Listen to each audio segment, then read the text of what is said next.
that prides herself on participation in girls' sports. We have seen, since this has become the policy of the Minnesota High School League, we have seen an explosion in girls' sports and participation across our state.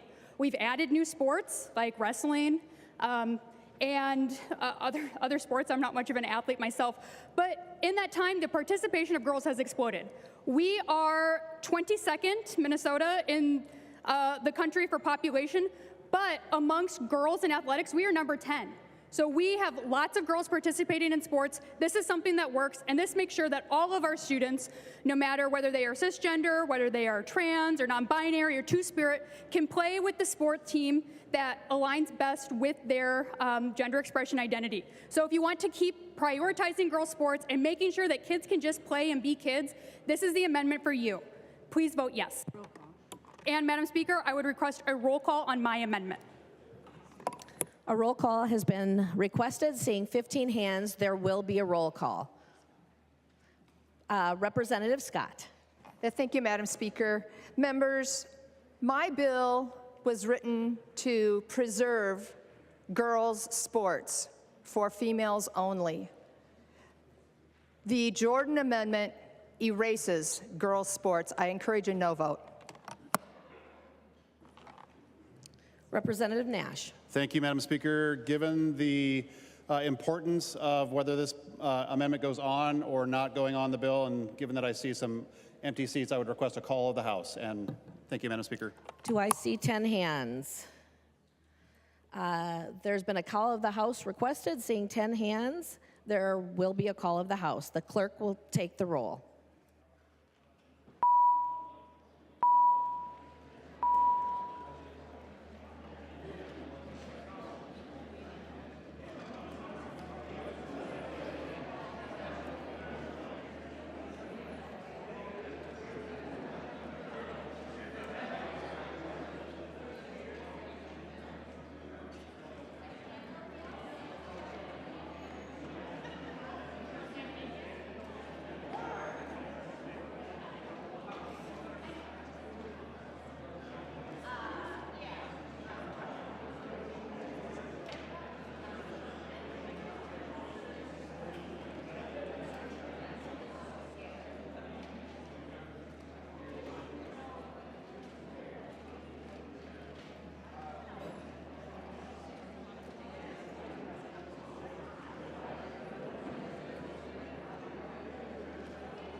call the names of the members that are participating remotely.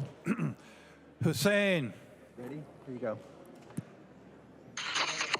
Hussein, present. Hussein, present. Momani Hiltsley. Here you go, Hulda. Momani Hiltsley, present. Momani Hiltsley, present.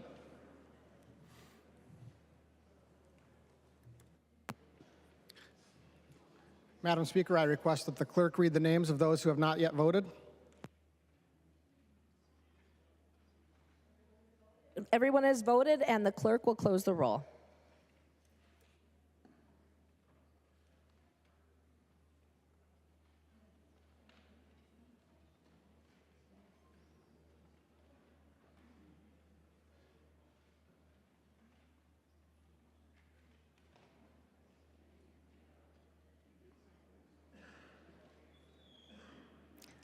Further discussion?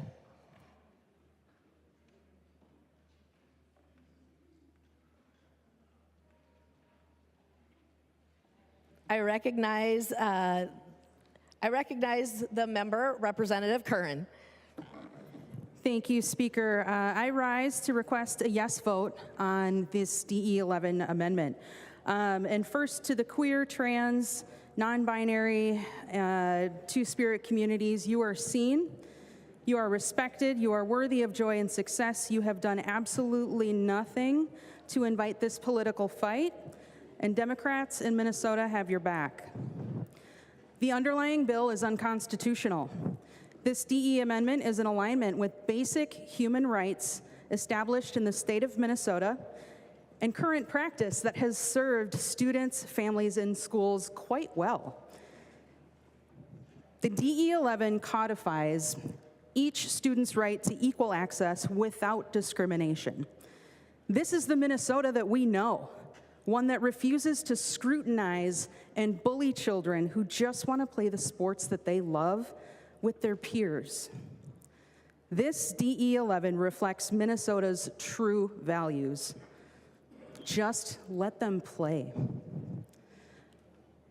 Members, we have an opportunity to turn this bill and this floor debate into a unified message to kids across the state that we recognize basic human dignity and acknowledge the existence of gender diversity.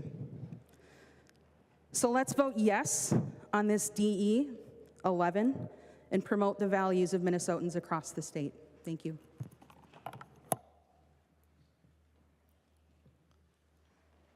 Further discussion?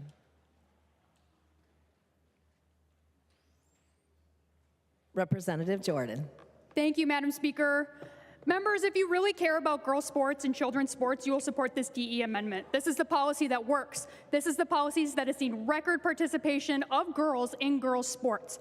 This is an amendment that replaces an underlying bill that will have a chilling effect on girls' athletics and replaces it instead with a policy that works. So members, please vote green on this amendment.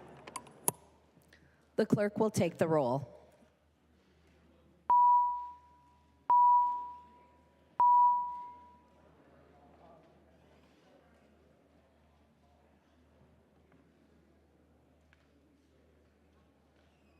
The House is under call.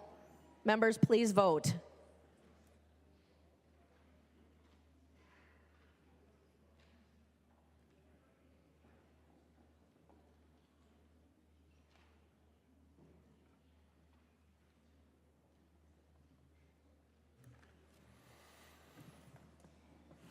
The clerk will call the names of the members participating remotely. Hussein. Go ahead. Hussein, aye. Hussein, aye. Momani Hiltsley. Momani Hiltsley, aye. Momani Hiltsley, aye.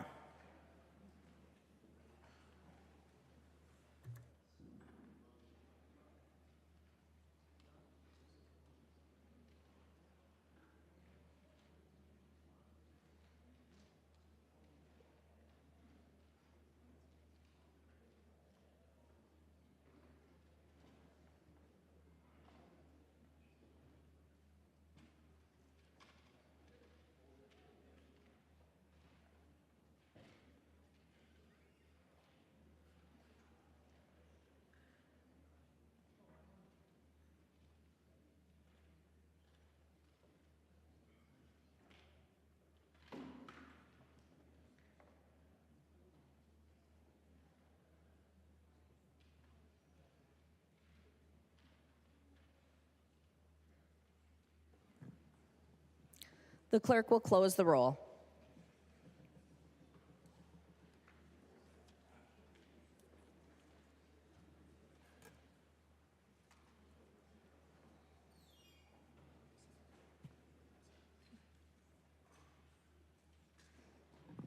There being 66 ayes and 67 nays, the amendment is not adopted. Representative Niska. Thank you, Madam Speaker. I move that the call of the House be lifted. Representative Niska moves that the call of the House be lifted. All those in favor, aye. Any opposed, nay. Motion is lifted. There's an amendment at the desk. The clerk will report the amendment. Falconer moves to amend House Law Number 12, the first engrossment. The amendment is coded A3. I recognize the member from Hennepin, Representative Falconer. Thank you, Madam Speaker. Thank you, members. My amendment is to protect our kids from unnecessary and invasive medical examinations. As a coach for high school sports and as a parent of a high school athlete who is non-binary, I have a lot of problems with this bill. This amendment addresses only one of those problems. The author's own testifier, Dr. Pullen from the Christian Doctors and Dentists Association, said in committee that one of the mechanisms to enforce this bill would be that girls have to prove their sex by having to go to a doctor for a medically unnecessary anatomical exam of the reproductive system. Really? That's what we're legislating here today.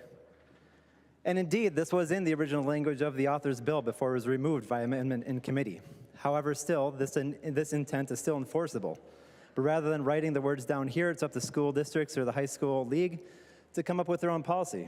The author had mentioned as such in committee. Well, I can't think of another way when a child's eligibility is challenged due to questions on their sex, how that could be proven. What are we doing here? Let's step back for a second and look at this from a holistic point of view. Girls and women in our society already face a higher level of scrutiny on their physical appearance than men do.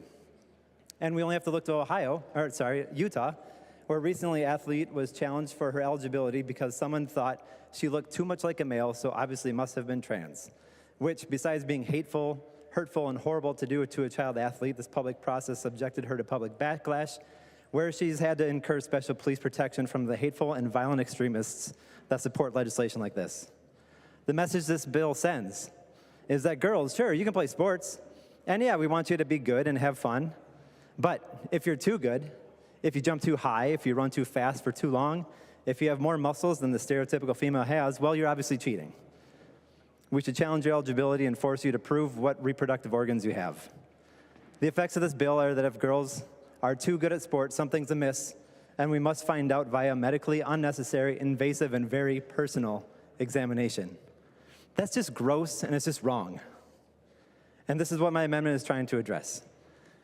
However, it's obvious that given the secondary amendments that have been filed, it is clear that the central concern will not be addressed in the way that needs to be addressed to adequately protect our kids. So rather than weaken the protections I am offering in my amendments, I move to withdraw the amendment. The amendment has been withdrawn.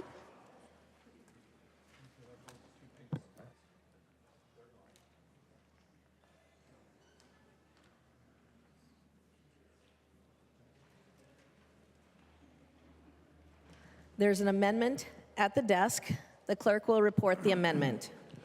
Freiberg moves to amend House Law Number 12, the first engrossment. The amendment is coded A5. I recognize the author of the amendment, Representative Freiberg. Thank you, Madam Speaker. So in committee, the bill author said the purpose of this bill was to protect athletes.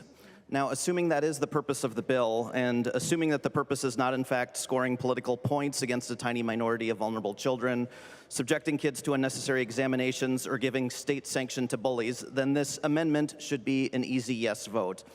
This amendment simply says that before participating in athletics, a school must submit a statement that its athletes are vaccinated against diseases like diphtheria, polio, whooping cough, and measles, unless the vaccine is contraindicated for medical reasons. This amendment will clearly protect student athletes. There's a measles outbreak in Texas that led to the first measles death in the U.S. in a decade. Even the anti-vaxxer Health Secretary Robert Kennedy acknowledged the seriousness of the situation, said ending the measles outbreak is a top priority, and is now calling on Texans to get vaccinated. So with that, I look forward to the discussion.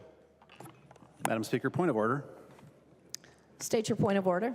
Madam Speaker, I rise under House Rules 3.21, germaneness. The Freiberg Amendment greatly expands the scope of the bill, does not, in the language of the bill, mention vaccinations at all, and he is taking us in a direction that the bill does not go, so I would ask that you find the point of order well taken, and I am prepared to offer advice if I haven't done enough already.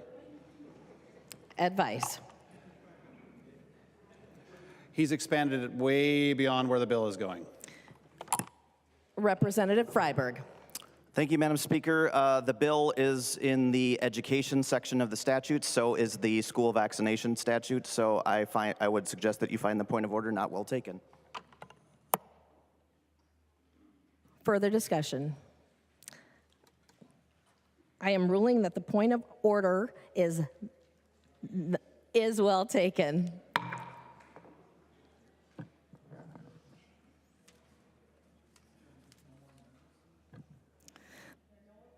There are no more amendments at the desk. The clerk will give the bill its third reading. Third reading, House File number 12. Third reading.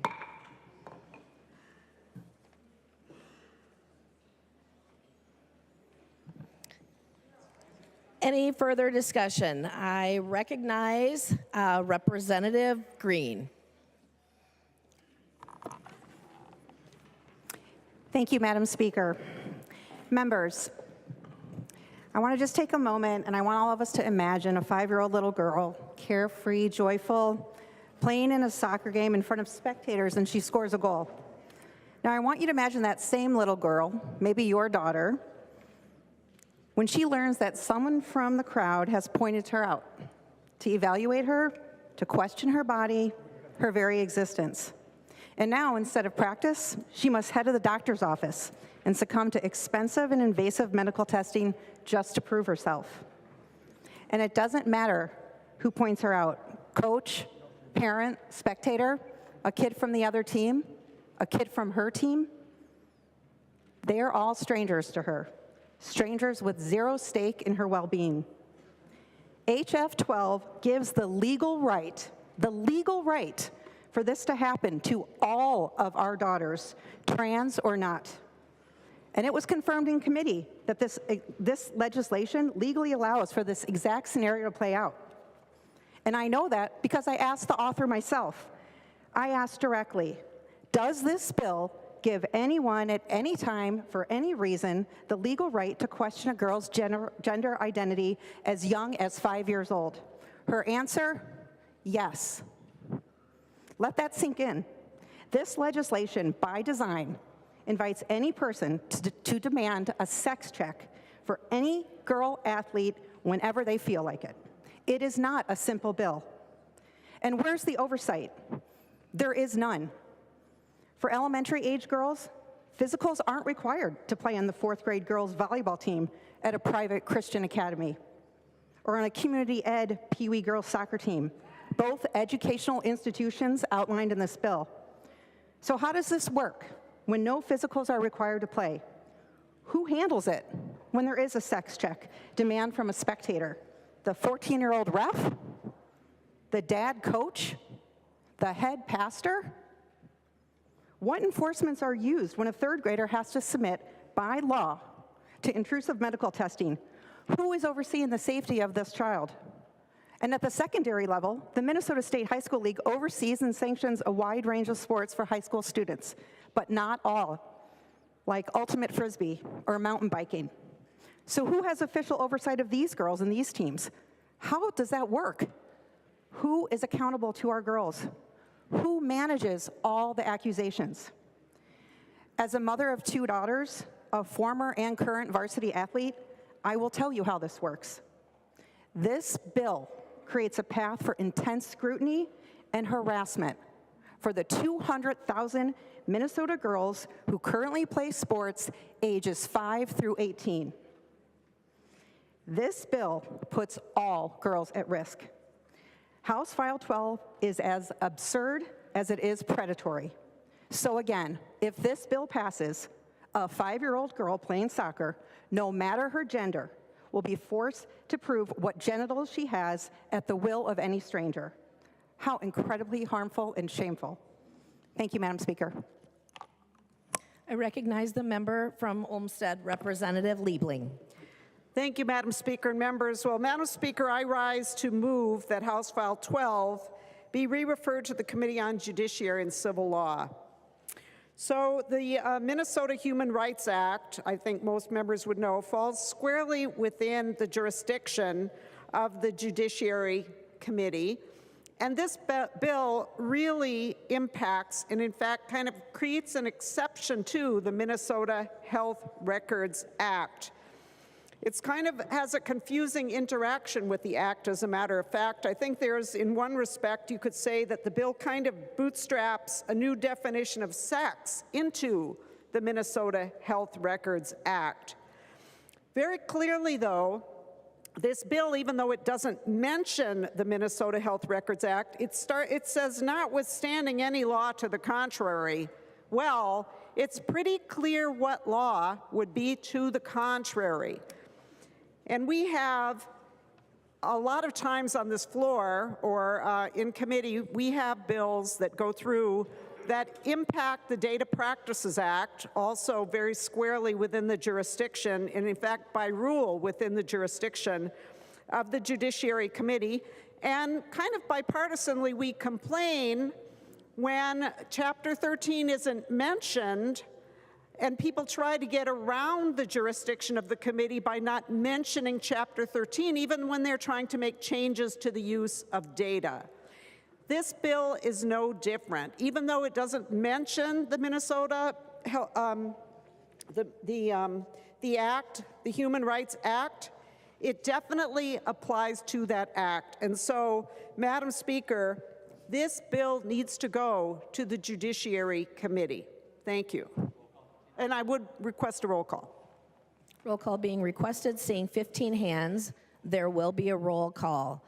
Further discussion on the motion to re-refer, I recognize Representative from Hennepin, Representative Frazier. Thank you, Madam Speaker, and I rise to support this motion by my colleague. So Minnesota has long been a leader in practice in protecting human rights, ensuring that all people, regardless of who they are treated with dignity, fairness, and respect. Our state's Human Rights Act is one of the strongest in the nation, explicitly prohibiting discrimination based on gender identity. This bill, which seeks to bar transgender students from participating in sports consistent with their identity, is not just a matter of athletics. It is a direct attack on the humanity of young transgender Minnesotans and a blatant violation of the principles enshrined in our Human Rights Act. When we legislate exclusion, we are sending a cruel and dangerous message to some of our most vulnerable students, that they do not belong, that their identities are not real, and that their rights are somehow up for debate. This is why this bill must be referred to the Judiciary Committee, because it is not simply a matter of sports regulation, but a fundamental question of civil rights, equal protection, and our obligations under the law. History has shown us what happens when government decides that certain groups of people should be excluded from full participation in society. Minnesota has been on the right side of history before, protecting civil rights, and when others sought to strip it away. We must do so again now.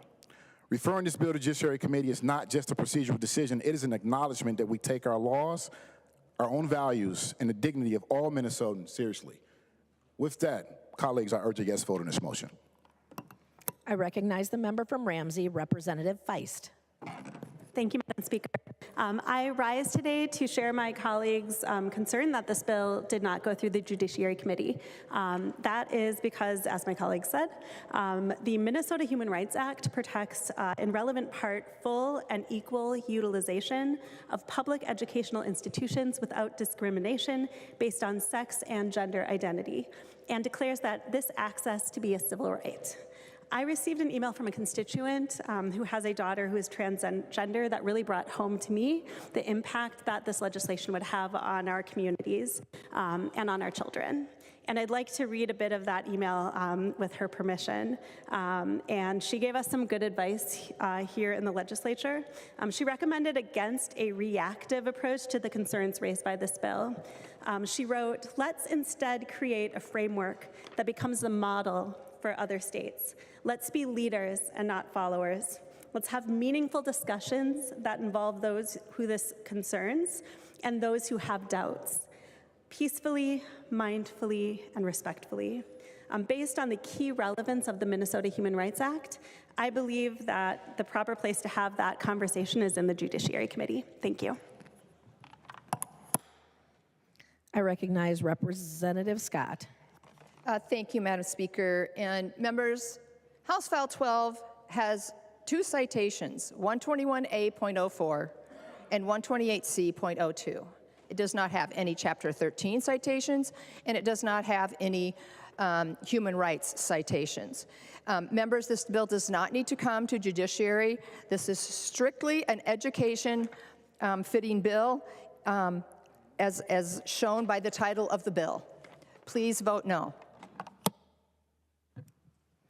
Representative Liebling. Thank you, Madam Speaker. And Representative Scott, I think when I made some of my opening remarks, you might have been busy there, but one of the things that I said, which was really kind of for your ears, is that the lack of a citation to the proper statute is not determinative. So you and I both complain sometimes when other members try to skip the jurisdiction of our committee by not mentioning Chapter 13, for example, and they just try to do something with data without giving the citation.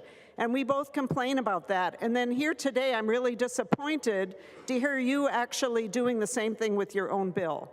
This is clearly a bill about the Minnesota Human Rights Act, as demonstrated by the fact that we're going to hear another such bill in our committee this very week that does something very similar. So by failing to mention it, it does not change it.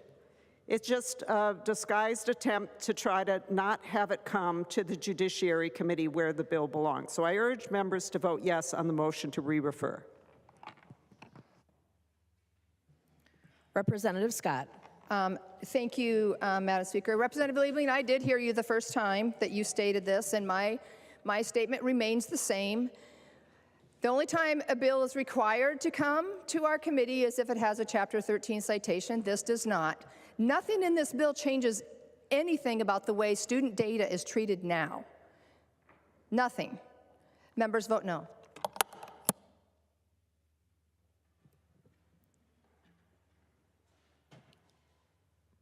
The clerk will take the roll.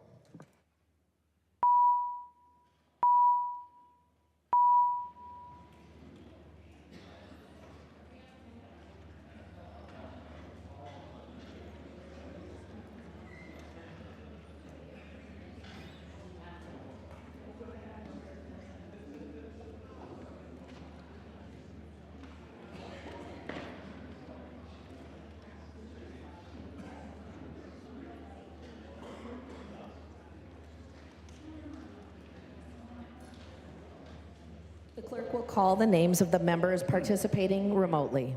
Hussein. There you go. Hussein, aye. Hussein votes aye. Momani Hiltsley. Momani Hiltsley, yes. Momani Hiltsley, aye.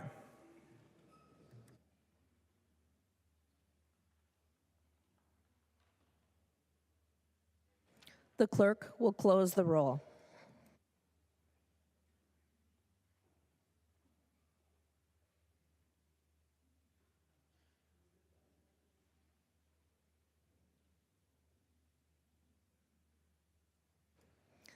There being 66 ayes and 67 nays, the motion does not prevail. Further discussion. I recognize the member from Meeker, Representative Gilman. Thank you, Madam Chair. We have heard a lot of feedback from people all around the state.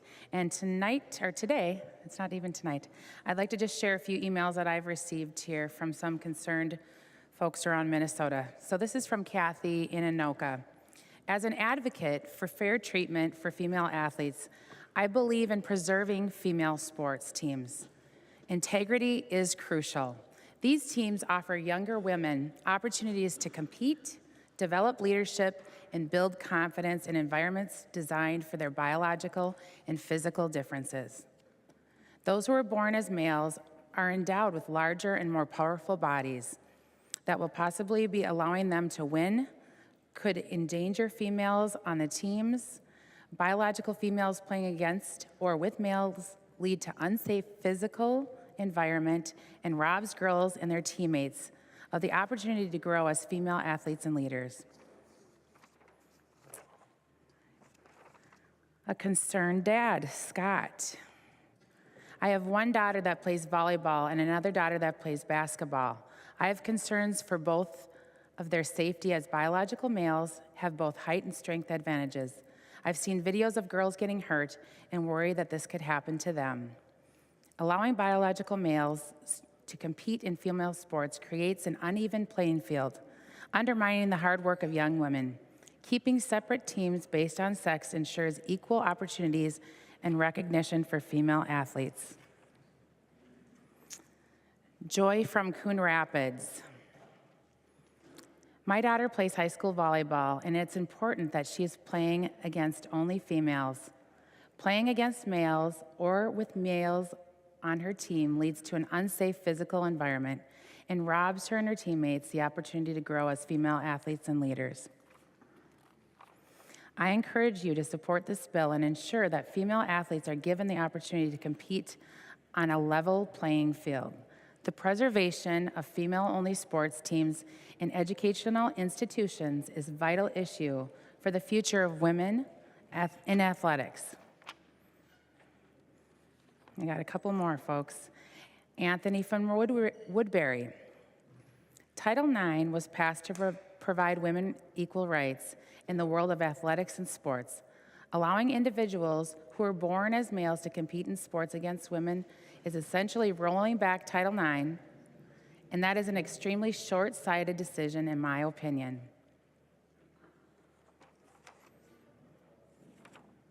All right, Dan from Sartell. I have 5 sisters. Several of my older siblings had no opportunities for organized competitive sports in high school. The 2 benefit from Title IX and enjoyed sports in high school and college. IMO transgender athletes deride the original intent and principles of Title IX. A male who transitions to female has a distinct biological advantage over females. Not fair. As a father of a gay son, I fully support him and his life choices. I cherish my son-in-law and enjoy visiting with and traveling with both of them. But I simply do not believe a biologically born male can fully transition to female, regardless of surgery or hormonal treatments. Again, House File 12 is about fairness, safety, and preserving girls' sports in Minnesota. Thank you. I recognize the member from Hennepin, Representative Joachim. Thank you, Madam Speaker. Members, some of you may not know this, but a lot of you do. I love to talk about Jock and our 3 kids. Parents like to celebrate their children's successes and then tell everyone who will listen all about them.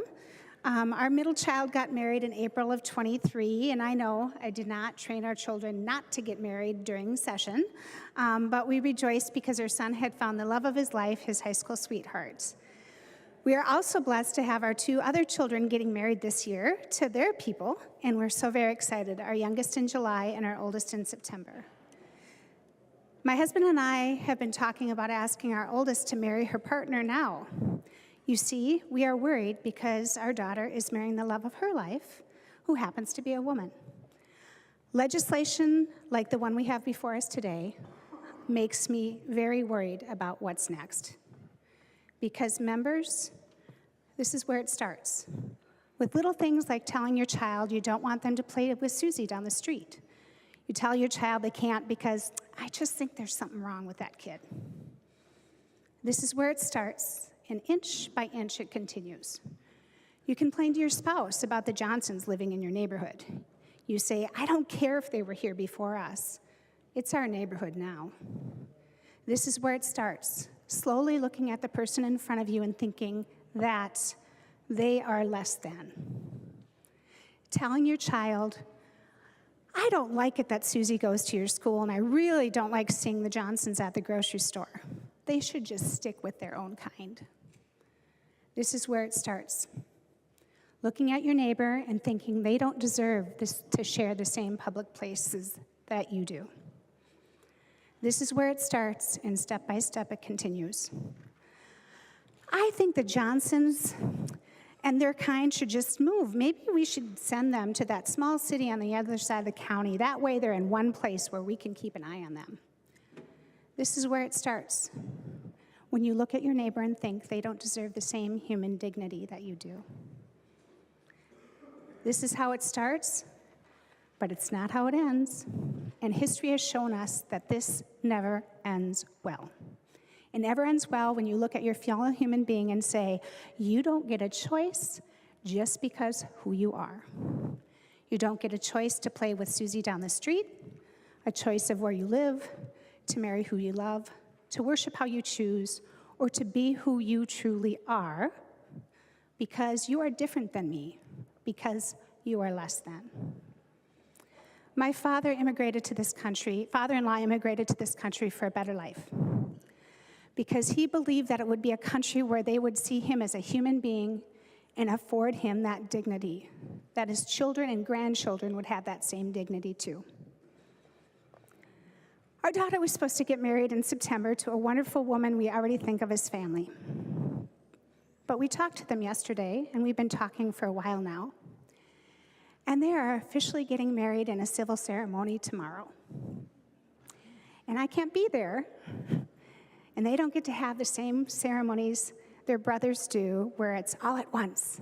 They have to do it separate, just in case. And we'll still have that joyous celebration in September. But you know why they're getting married? Because they're watching their courts, and they're worried too. They're worried because of bills like these. You see, this is where it starts.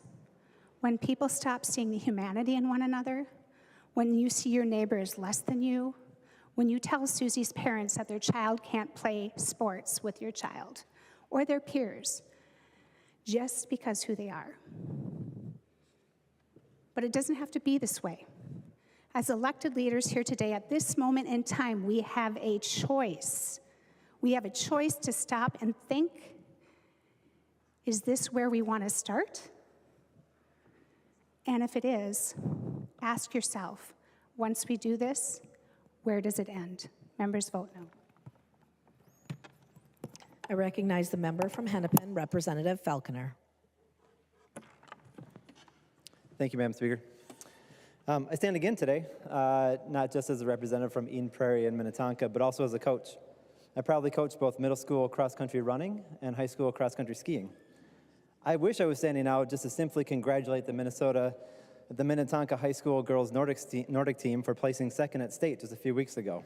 It's an incredible achievement, highest placement in school history for Nordic. I'm so proud of what they achieved, and as a coach, I was glad the entire team was able to compete and do their best, whether or not they were in the final set that represented Minnetonka at state. Indeed, every kid should be able to participate. But instead, I'm standing before you and Minnesota as a representative and coach that has a unique experience perhaps I alone in this body has. I've had the privilege of coaching a trans athlete at the high school level in previous years. The too long didn't listen version with the trans girl on the team is, the sky didn't fall. Everyone had a great season.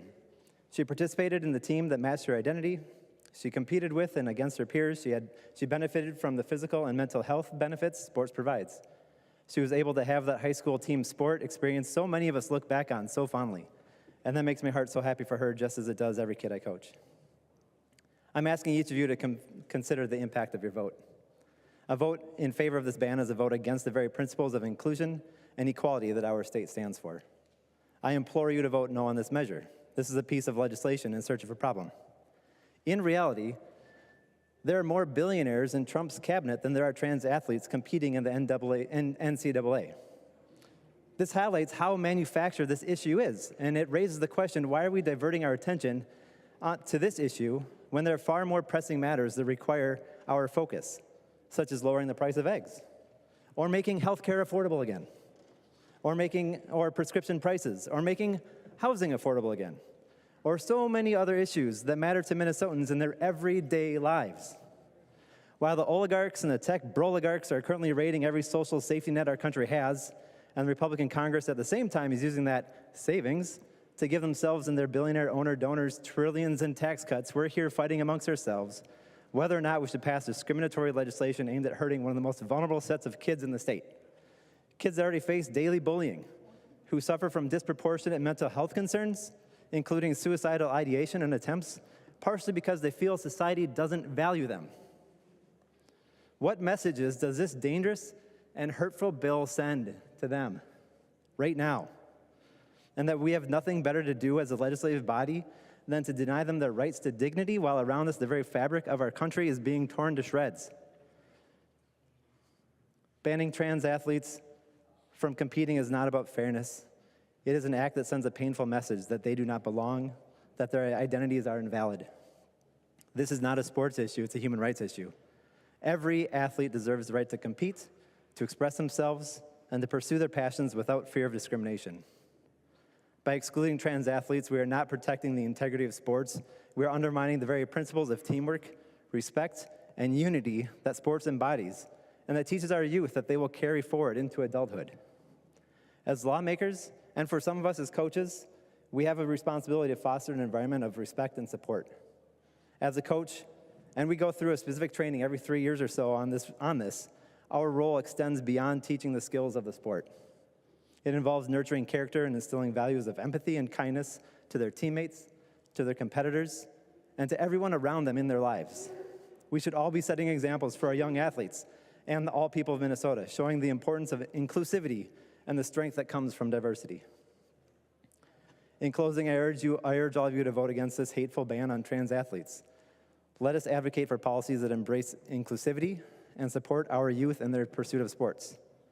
Together, we can and we should ensure that every athlete, regardless of their gender identity, feels welcome, supported, and empowered to shine on and off the field. As a first-time legislator, I have to admit I'm fairly ashamed at what this body has chosen to focus on today. At a time when our president is being dog-walked by the world's richest person, tearing down and dismantling our government, turning their so-called efficiencies into trillions in tax breaks for his billionaire buddies.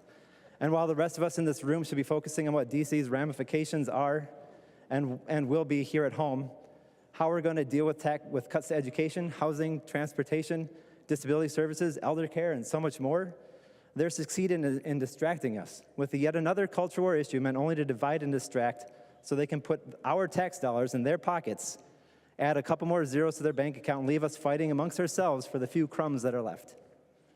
Thank you for the time. I ask you to vote no on this harmful, dangerous, discriminatory ban. And please, let us finally begin debate on real issues for all Minnesotans. I recognize the member from Wright, Representative Rarick. Well, thank you, Madam Speaker. Let's just center ourselves on some things that are facts and data. And I have a report in front of me from the United Nations. So this is a report, gathered information from over 100 different sources. And it was compiled on August 27th of 2024. It's titled, Violence Against Women and Girls, Its Causes and Its Consequences. It goes into a lot of different things, but for this discussion today, let me focus on certain items, as in biological males and girls' sports. And it has a lot to say about that. Under the category of manifestations of violence against women in girls' sports, the very first topic is physical violence. Physical violence.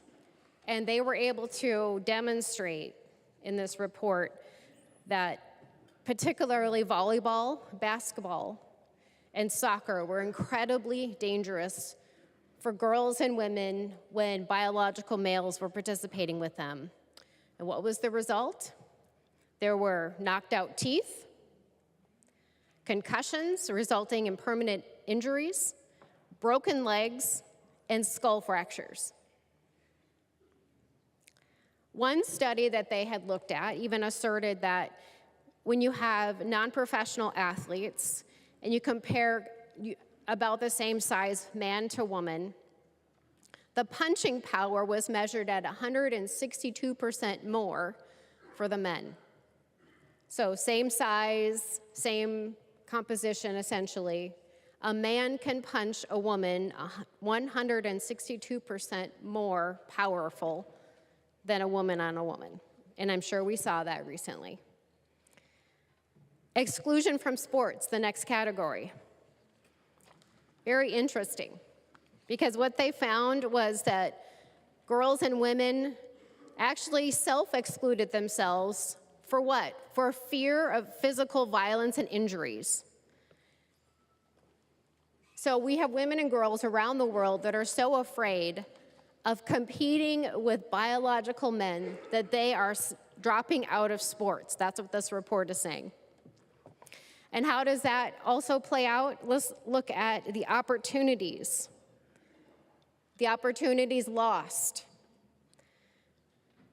Through March 30th of 2024, 600 female athletes lost 890 medals across 29 different sports to men.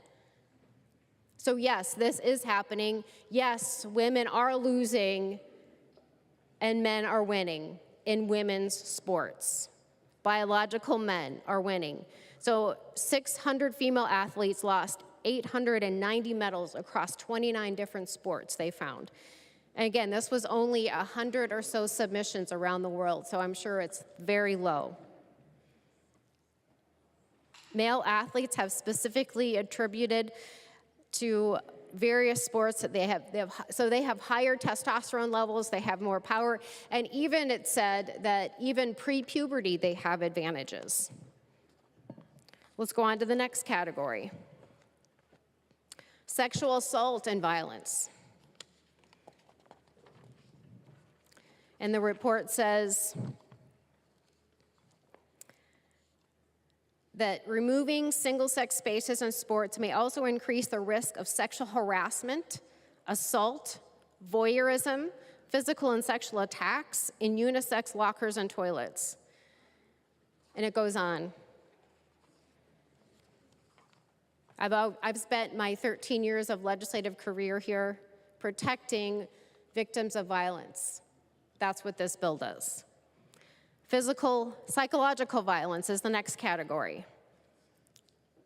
The knowledge of female athletes may be competing against male athletes in female sports, including males that identify as female or male that have specific XY differences in sex development, causes extreme psychological distress due to physical disadvantages, the loss of opportunity and fair competition, of educational and economic opportunities, and the violation of their privacy in locker rooms and other intimate spaces.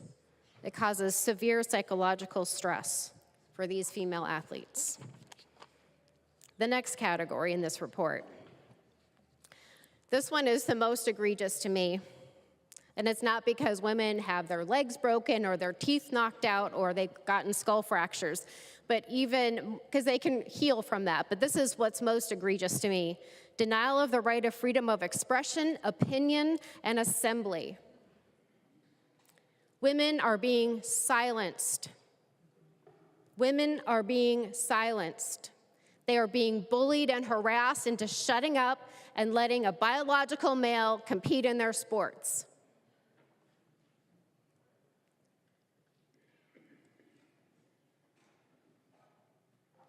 We heard that earlier today. When Riley Gaines was here, she said that she had to have a massive police escort, and she did. I counted at least 8 officers surrounding her. And she talked about how her voice was, people were threatening her life and threatening her voice. This is what the UN is telling us, members, from around the world, that women and girls are being threatened, harassed, and bullied into shutting up and letting biological males and boys compete in their sports. We're not allowed to have a difference of opinion. We're not allowed to say what we think. We're not allowed to say, oh my gosh, I don't want this biological male to play against my daughter, my granddaughter, for fear that she might end up with a skull fracture, a broken leg, her teeth knocked out, a concussion. because these things are happening.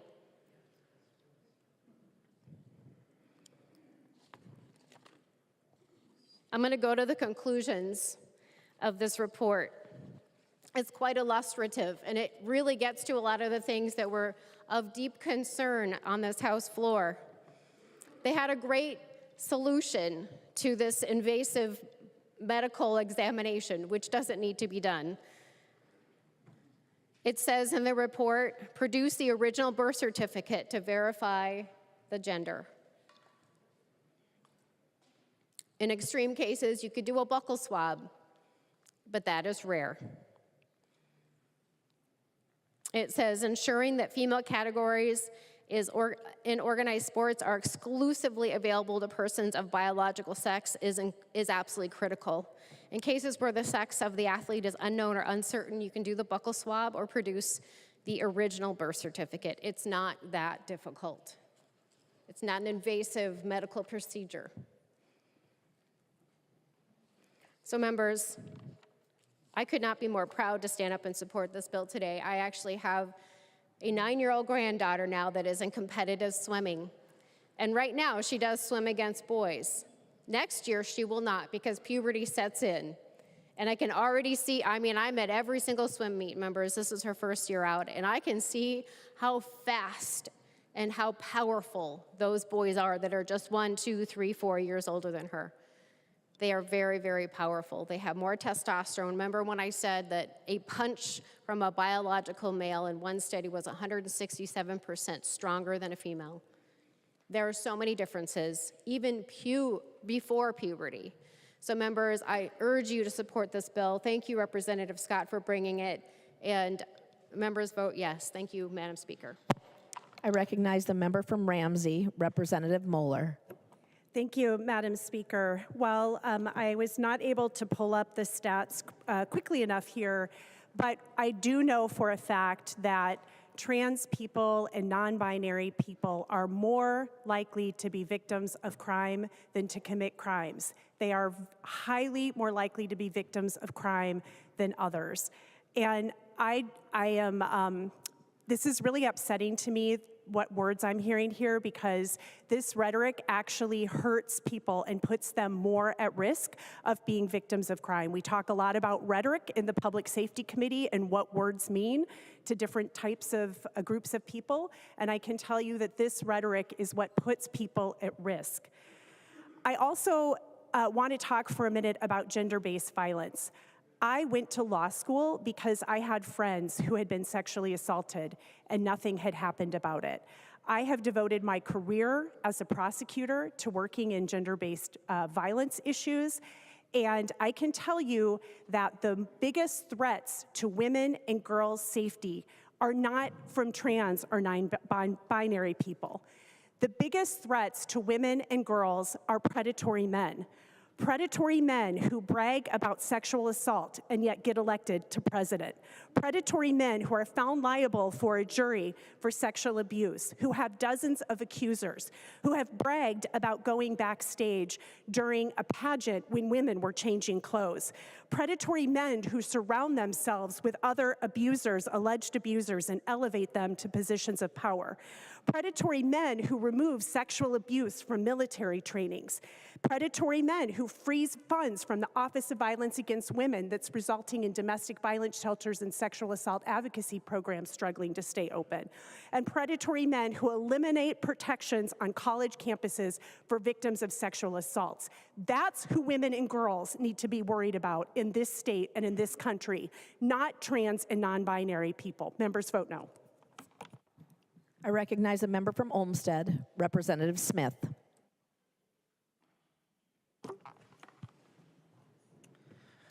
Thank you, Madam Speaker. This bill touts itself as Preserving Girls' Sports Act, which I think is a curious name for a bill that seeks to ban certain girls from playing youth sports. It's also odd that as this bill was making its way through the various committees and bodies to where it is now on the floor, we heard a lot about thoughts and feelings, but I didn't hear anything about particular girls' sports clubs or teams that were shut down because of trans participation. And in fact, as many speakers have already noted, the trans community is a very small member of our population. The NCAA president, Charlie Baker, told a Senate committee in December that there were less than 10 trans athletes in the entire NCAA across all 50 states, fewer than 10. And yet this is a key bill that is coming before us today, saying that it is preserving girls' sports. But it's not bringing any more funding for girls' sports now that federal cuts are coming to our funding for our schools. No. So I had to ask myself, as I was looking at this bill, as I was thinking about this speech, what is this bill actually preserving? It's not girls' sports. At its heart, this bill is preserving an outdated and harmful kind of gender discrimination. It is stating loudly and clearly that men and women, especially women, must look and act a certain way, must conform to certain attributes and characteristics to be considered real women.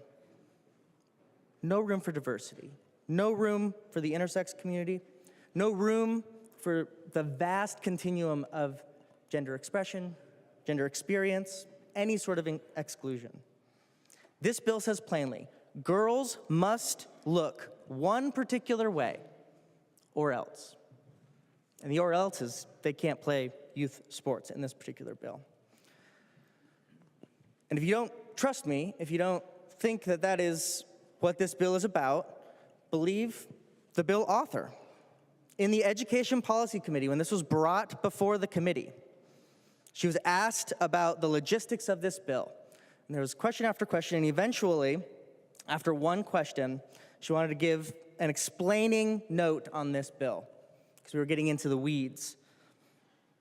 This is what the bill author said, I quote, "I will say this bill is about the obvious thing in front of us that 80% of the country feels and believes, and their eyes do not deceive them. There's a difference between male and female. That's what this bill is getting at. We're preserving girls' sports because there's an unfair advantage if they are in competition with a male. We're trying to protect our girls. That's what this bill does. And because the world we live in is demanding so many definitions of everything, and there's a whole new dictionary of terminology that we are having to learn, in this bill we're having to define what a female is. When most people know and trust what their eyes and their brain is telling them. What most people know with their eyes and their brains. Women and girls, non-binary folks of Minnesota, your womanhood, your personhood must conform to their eyes and their brain. That's what this bill is about. That's what it's telling us. It's clear in the language. This bill says to every female athlete that you better stay within a basic understanding of what a woman is. Do not stray from that. Don't be too fast, don't be too slow, don't make too many threes, don't score too many goals, be a certain shape, don't be too muscular, be modest, maybe don't cover your head, wear makeup, or maybe don't wear makeup, don't swear, smile more, don't embarrass the boys. In fact, we always schedule you before the boys varsity team. Don't be too heavy, don't be too skinny, don't have your hair too short, because you always have to conform, not to your identity, but to the eyes and brains of the people who wrote House File 12. Their opinion matters, not yours. That's what they're saying in this bill. That's the goal, and that is why this bill struggles to define femininity in it. Colleagues who are going to vote on this, have you read the definition that is in this bill that you're going to vote green on? I want to read it to you so you know what the definition is in this bill. A female is defined as an individual who naturally has, had, will have, or would have, but for a congenital anomaly or intentional or unintentional disruption, the reproductive system that at some point produces, transports, and utilizes eggs for fertilization. Are you serious? That's how you want to define what a female is? You think that's common sense? You think Minnesotans are going to be on your side with that? You think judging whether a 6-year-old can play basketball should be based on their potential future fertility? That's what you will vote green on in a little while. You think 80% of Minnesotans are behind? They aren't behind you on this. Imagine flyers at your local middle school. Tryouts for girls' swimming team. Be ready to prove your future or current fertility. Do you honestly think Minnesota parents are going to be on your side when you pass a bill that Saturday at the soccer fields, anyone walking across a game can look at one of those participants and question whether that is a girl or not? And suddenly those parents have to pay for genetic testing or take their child into a doctor's office for an exam that can be very invasive? This is not common sense. This is not protecting youth sports. This is discrimination. This is dangerous, and this is just weird. But I'm going to end with some good news. This discrimination, House File 12, is not going to stand in Minnesota. It's going to fail here today. Trans girls will continue to be able to play girls' sports in our state and learn all of the lessons, have all the experiences that they are currently having. And Minnesota will continue to be one of the leaders in our country for girls to participate in sports. We are proud of that. Very proud. Today, this bill will fail, and ultimately, eventually, the anti-trans and anti-woman agenda that is behind this will also fail. Thank you, Madam Speaker. I recognize the member from Hennepin, Representative Robbins. Thank you, Madam Speaker and members. I rise in support of this bill. And I'm interested in some of the conversation we've had today. It's been a good discussion. But I think there's been some things that were said that were not appropriate about the bill. First, it was said that it's a dangerous and hurtful bill, and it's saying that we are banning trans athletes from competing. And members, that is not true. And I have passed out, I don't know if it's ready yet, but I'm sending around some sections of statute. So Minnesota law requires that we protect gender identity as a status. So we will do that. So under this bill, trans kids are not being told they can't play sports. They are saying that they cannot play sports outside of their biology. And so the law does both. The law allows no discrimination against transgender kids for their identity status, but it also very explicitly says we have to protect female sports, biologically female sports.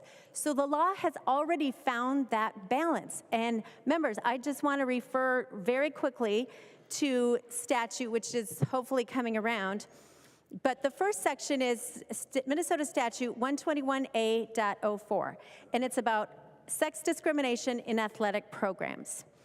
And it talks about equal opportunity and athletics, you know, a big long paragraph I'm not going to read to you. And then in subdivision 3, it says exceptions, notwithstanding any other state law to the contrary.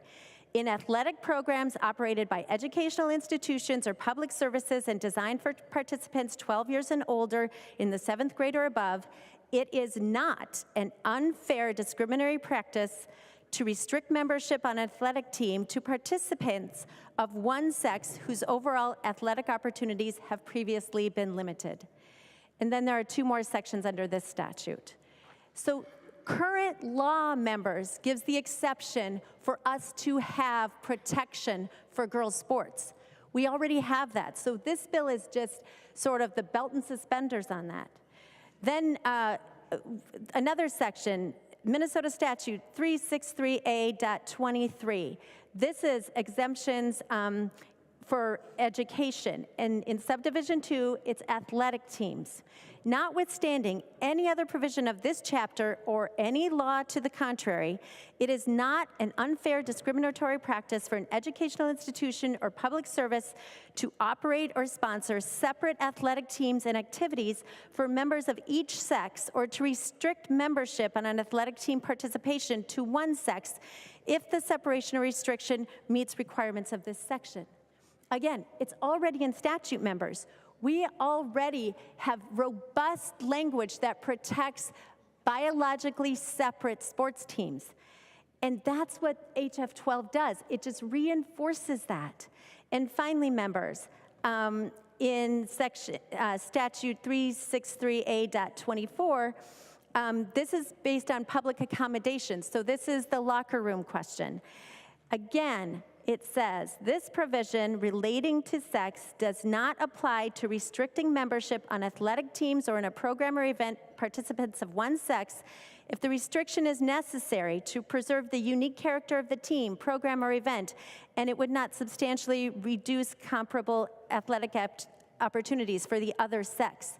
Sex in statute is defined as biology. Gender identity is something separate, which we also protect. But trans kids can still play in sports. We are not barring them from playing sports.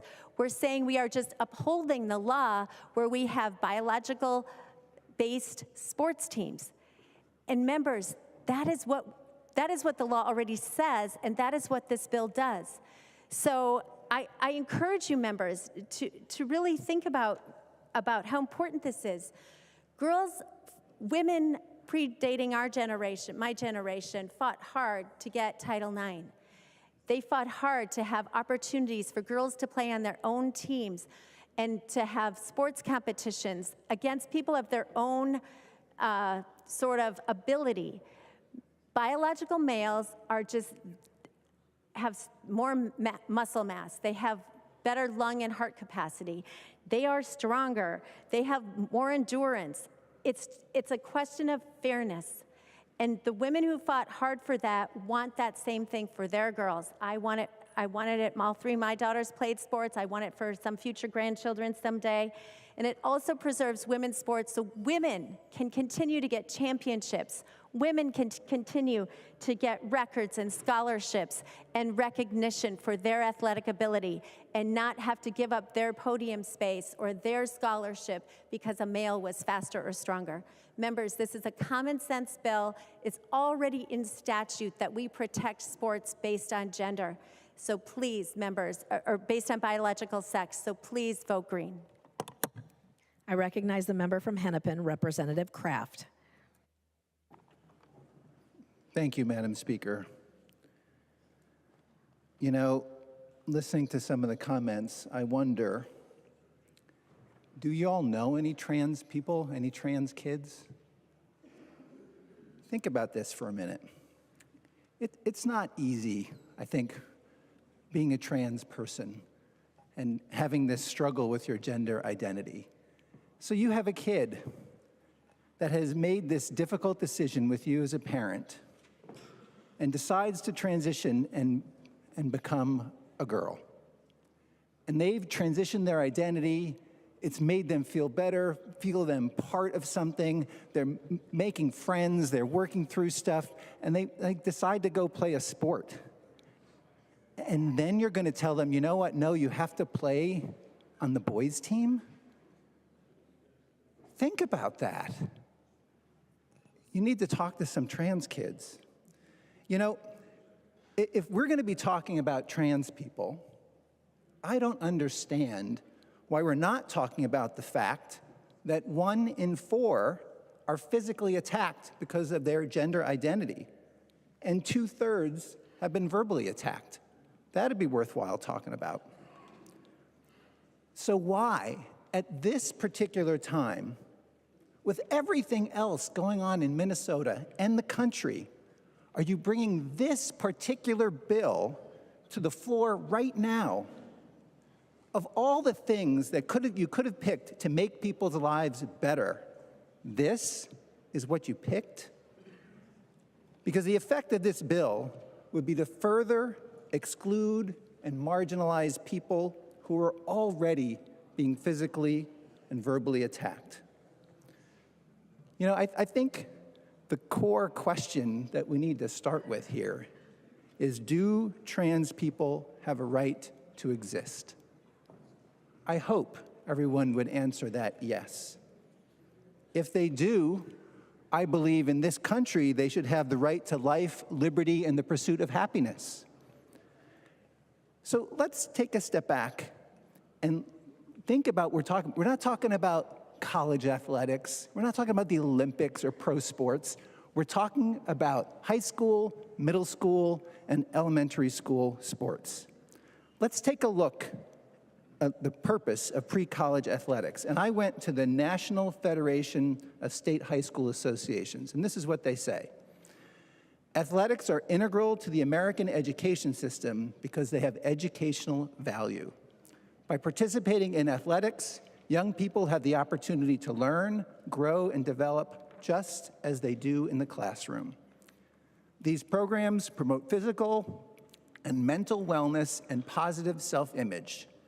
And surveys have shown that students who participate have higher grade point averages, better attendance records, lower dropout rates, and fewer discipline problems.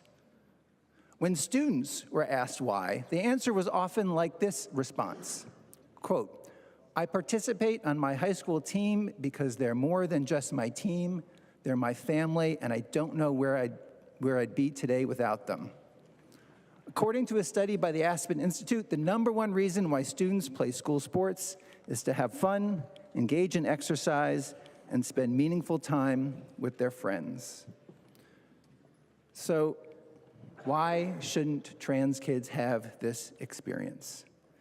You know, I think about this issue, as you probably can tell, as a parent. And I received an email from a parent of a transgender student in my district who said the following to me in talking about this bill. Its real purpose is to marginalize all trans athletes. It is vital to mental health and affirming to be able to play on a team that reflects your chosen gender. It's a trap to say that trans women pose a safety risk or have an unfair advantage to other athletes. There will always be all sorts of body types, regardless of gender.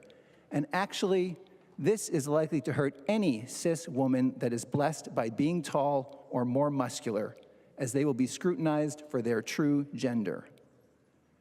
No one would choose to go through the trials of becoming trans just to get an advantage in sports. There are very few athletes that are trans, and the ones that are just trying to live an authentic life. And then in her letter, she included these comments from her trans kid. "My outlook on life has grown substantially more positive, and I can see myself being a part of society in the future, whereas before I could not. Should I have not been able to transition, it would not have been truly me. I have a right to happiness and life, a real and full life, just as everyone else gets to have." Please, please, think about the real purpose of athletics in high schools and middle schools and elementary schools. Think about this as if your kid was trans, and then join me on voting no on this harmful bill. I recognize the member from St. Louis, Representative Kozlowski. Thank you, Speaker and members. I'm standing here, rising again, and sharing, as I have other times, standing up on other bills that have come before us, that as the first of many to come non-binary representatives in Minnesota, and as the only two-spirit representative in Minnesota, but also the country, that's a stark contrast to what we are doing here today and what we're talking about and what we're grounded in. And it's incredibly humbling and grounding that as we started tonight, we were led in prayer by somebody that I hold very dearly, and so does our community, in high regard and look to as a two-spirit Ojibwe elder. You maybe saw me shedding some tears tonight, because for me, that was a first, that I wasn't the only two-spirit that I know of in this Capitol. She also spoke to us in Ojibwe language and shared some words, and one in particular that got me, when they said, "Gijawena Magoo." To us, that's a word that we sing in ceremony. The Kanigana. We say Odena, Odamen. And that means that you are loved and you are sacred. You are medicine, which is what two-spirit, trans, and non-binary people are, especially our kids. And so I think it's a reminder for us that in a capital that was not only made not for us or by us, but meant to intentionally exclude us.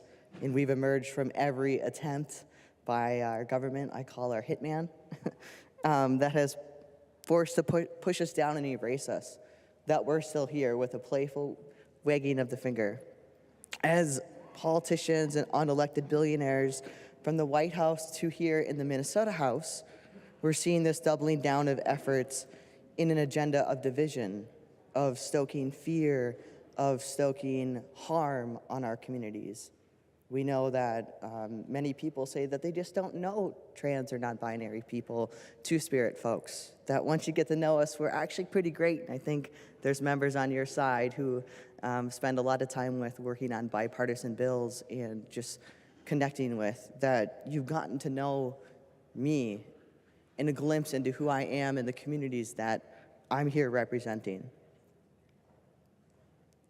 But with over 241 attacks on trans and queer folks and using the government and courts to bully and blame us for problems that were created by corporate greed on trans people who make up 1% of the population, of people who are not the reason that we can't afford eggs or why our rent is too damn high.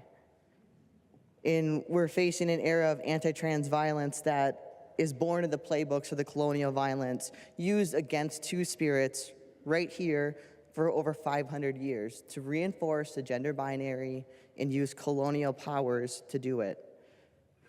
Our US and government systems literally created residential boarding schools to solve the Indian problem. When efforts to assimilate Native adults faltered, they turned to children. And I'll connect the dots here because we've talked about this, but you have to understand why this is deeply connected to what we're talking about tonight. Because the first children that they came for were two-spirits and trans kids as a target. And so while two-spirits and trans folks like Sharon Day right here before us, like myself, like our kids around the state and the country, are held in highest regards as visionaries, leaders, name givers, these roles and people are important. We need trans and two-spirit children to become trans and two-spirit adults because they are the ones that lead us in our puberty ceremonies, in name giving, who pass on our culture and our ways of being and knowing. And it was only when European colonizers arrived that the idea of two genders were even imposed on us. First, to diminish the voice and roles of women, and second, to vilify people whose genders were not man or woman. We have never been a problem to be solved, Indigenous people, nor trans folks. But the bullies who are grown adults who have created many problems for us in an attempt to keeping us to live our lives and who thereby teach our kids to be bullies is a problem. Problematic bills like HF 12, a bill to bully trans and non-binary kids, is not about fairness in sports. It's about erasing trans girls, non-binary, and two-spirit kids and people from public life. And I said this earlier, and I want to reiterate it, that our children didn't stop being Native and two-spirit just because you snipped our hair and stripped our language from our tongues. And they aren't going to stop being transgender just because you stripped them from sports or from housing or from their health care or any other public place that you don't want us to be. And so members, make no mistake that this is just another version of state-sanctioned bullying and genocide. And I don't say that lightly. And while I'm proud of the bipartisan work we have done together, and I appreciate Representative Moeller for speaking to this, that as a trans person, as a victim survivor, we've worked on the Office of MMIR, of Missing Murdered African Heritage Folks. We passed the task force on anti-violence against Latina peoples. We passed the Minnesota Indian Family Preservation Act with a green board. And we passed children's advocacy centers funding to both respond to and prevent domestic and sexual violence.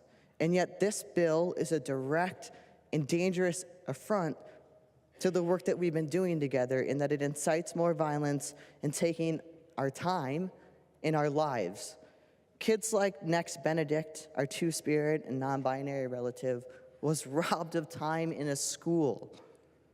In Minnesota, we also lost Savannah Ryan Williams, a two-spirit and Latina relative. Sam Nordquist, just this fall, a black trans mask, was robbed of times, and our spirits sound out Gagi Gay Mikwin Dagozi Wug members. That is the name of the MMIR reward fund that we passed together. They will be remembered forever, but they shouldn't have to be, because they should still be here with us. So for me, growing up as an Indigenous kid with the deck stacked against me, for me, this bill is incredibly personal, as it is to so many sitting here, because sports was my outlet. I played basketball, I played soccer, grew up to play broomball and take back our traditional lacrosse. But it was also an inlet for me through the beautiful game of soccer that I was able to step into my fullest self as a two-spirit person, to get back into my body after experiencing violence.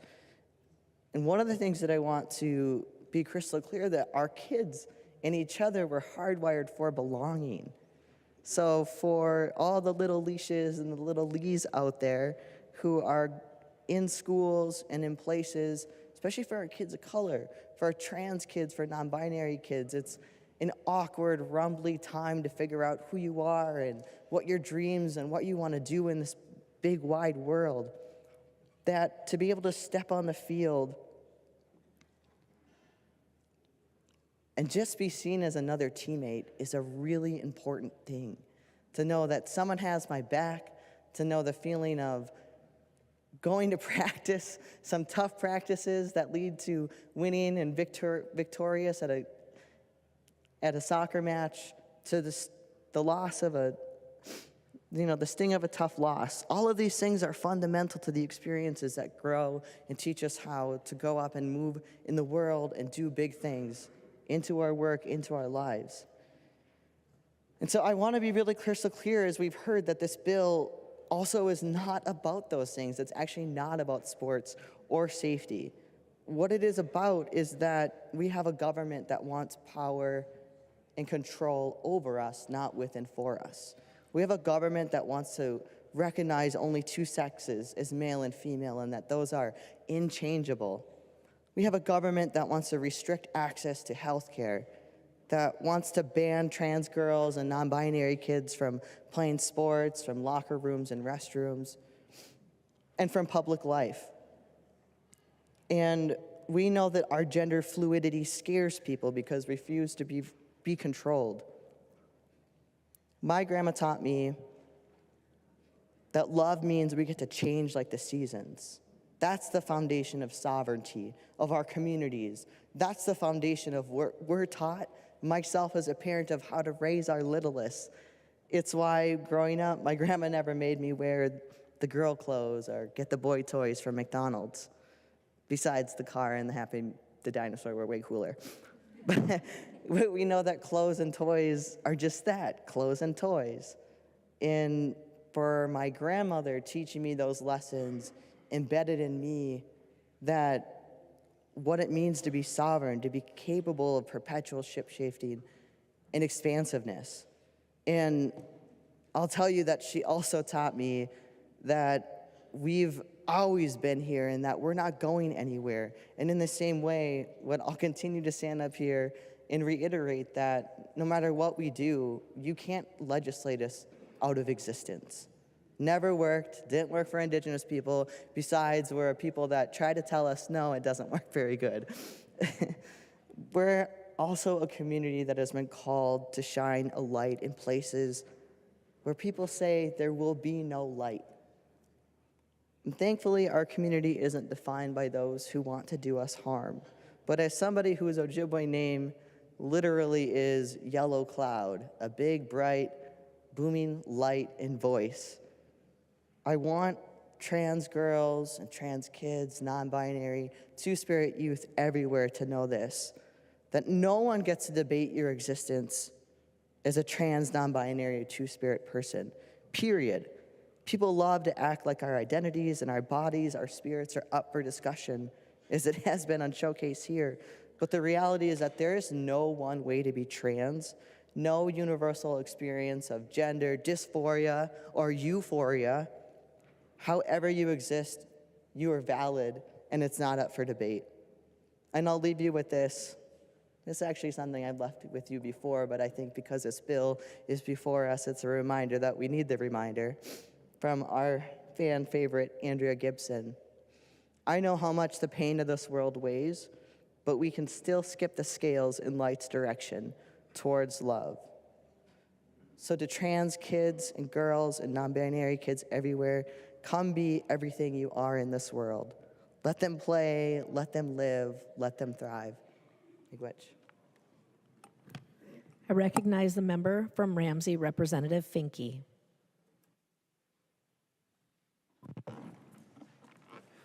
Thank you, Speaker, members. Thank you to all who have spoken in defense of our communities here tonight, especially Rep. Kozlowski for your amazing remarks. I'm so grateful to be here with you. Oh, where to start, right? I want to start where Representative Kozlowski left off, which is that to be trans is to be wonderful and magical. Our community is a bright light in the world of creativity and chaos a little bit, but it is the greatest joy of my life to be a part of this community. It saved my life. There is no apology. There is no need for apology. We are here. We are queer. We're not going anywhere. And I'm sorry to those of you who are or will watch this later, who feel like for some reason we have to keep doing this, but we'll do it forever, so don't worry, we'll always be here to protect you. I want to bring us back to Representative Robbins' testimony. Rep. Robbins said that this bill doesn't ban trans kids from playing sports. It just requires them to play on the wrong team. It requires them not to be themselves to play. I know that's not the way that you put it, but that's the way that I heard it. And I think this is a really important piece of this conversation. And I'm going to tell you why this bill actually makes me the most angry of all of the bills that have been introduced and starting to be heard. Because we know there's a lot of them. But I want to take us back to 2015 to talk about why this bill is not about sports and to talk about why this bill is specifically about forcing the erasure of trans people in order to participate. In 2015, there was a leader of the national Christian right-wing movement. I'm not going to name him, but we had just won marriage equality. And marriage equality had turned dramatically out of favor in terms of trying to ban it. And this person said, we lost, these are quotes, you can look it up, he's done this in interviews. We lost gay marriage, so we knew we needed another fight. We threw everything at the wall, and trans kids stuck. That's a direct quote from the movement leader, one of your movement leaders, who has spent the next 10 years lying about trans kids, lying specifically about what it means for trans kids to exist.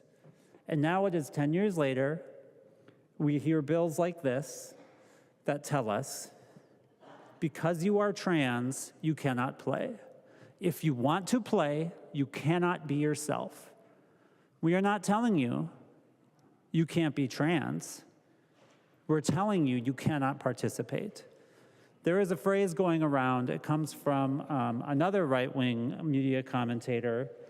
He first said this at CPAC 4 years ago, but it's become a rallying point of what is happening in this country. It's been repeated by members of the new administration, and it is, we must eradicate transgender people from public life. He doesn't say transgender people, but he uses that other word I don't like, and the only way to effectively do it is to erase transgender people from public life. This is the stated policy goal of the Trump administration. And if you think that we are doing this bill to protect girls' sports, excuse me, you're not looking at what is happening at this moment in history. You cannot understand this effort outside of the larger right-wing MAGA effort to eradicate transgender people. You want to play sports? You can play sports, but you can't be trans when you do it. You want to be in the military? Well, you can't be in the military if you're trans, so just detransition. You want to get health care? You want to get a passport? You want to live in a prison in which you are respected as who you are? You want to take a class in school? You want to learn about your history? Of course you can do those things. We would never say you can't do them. You just can't be trans. It is pure erasure of a community based on who they are. And I gotta tell you, I don't think there's ever been a movement in the history of the world that has been favorably looked upon by history for looking at kids, determining that there is a characteristic about them you may not like, and cutting them out and excluding them. That's what this bill does. I know we continue to hear it is a simple bill about fairness, but this was not an issue in 2015 when trans kids stuck to the wall, and it's not an issue today. We haven't heard a single piece of testimony in committee or on the floor of an actual problem being caused by trans girls in sports. There's been a lot of feelings. A lot of people are nervous. A lot of people think a lot of parents think it might be bad for kids. But you know what we haven't heard? A single person say, this happened on my kid's team, and it's a problem. Several states have banned trans kids from playing sports without finding one transgender athlete in the whole damn state. Don't tell us this is about fairness in sports. There's no problem. You can't even point to a problem. It is about trans kids stuck to the wall. We are going to make this our cause, and until we lose it like we lost gay marriage, we're going to beat it to death. Beat it to death. Well, that's what's happening, and it's very difficult to be the subject of that.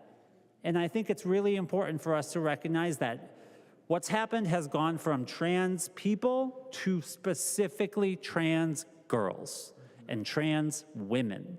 And one thing we keep hearing is that trans women should not participate in girls' sports. And I gotta tell you, they don't. Trans women participate in women's sports. Trans girls participate in girls' sports.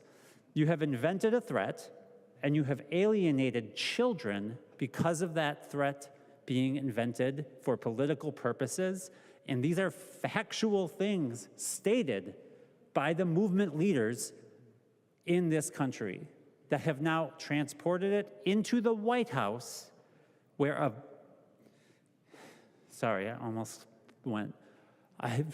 really bad man who has been held criminally liable for some really bad acts towards women is now using his power and his billionaire friend's power to target children.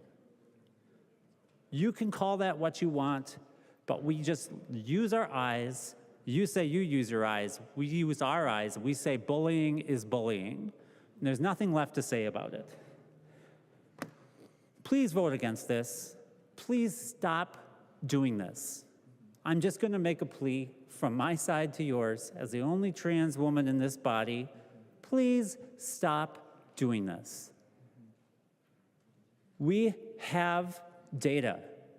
We know facts.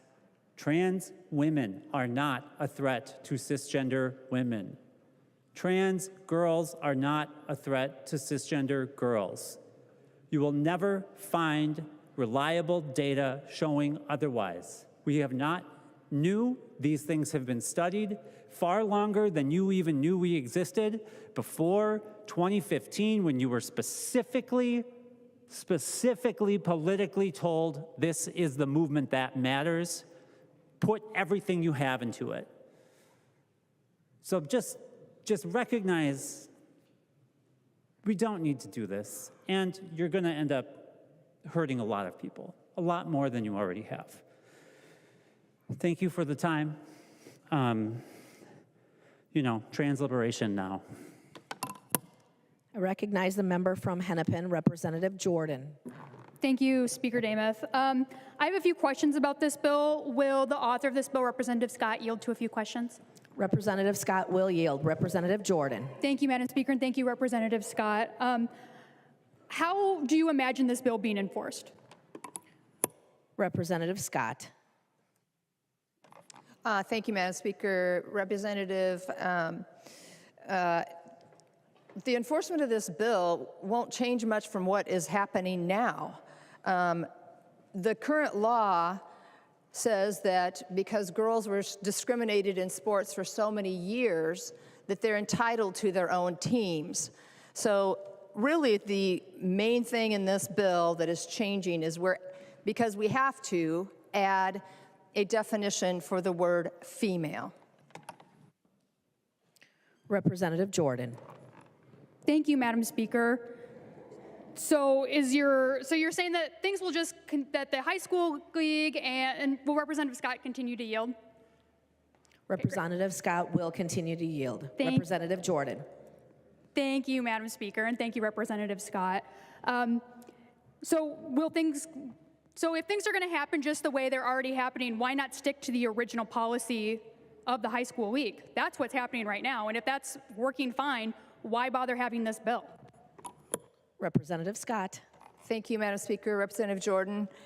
Because the high school league has decided to question what they should do about a federal Title IX matter that has been issued, and so they're trying to find what the accurate interpretation of statute is, so we're trying to make it abundantly clear in the statute. Representative Jordan.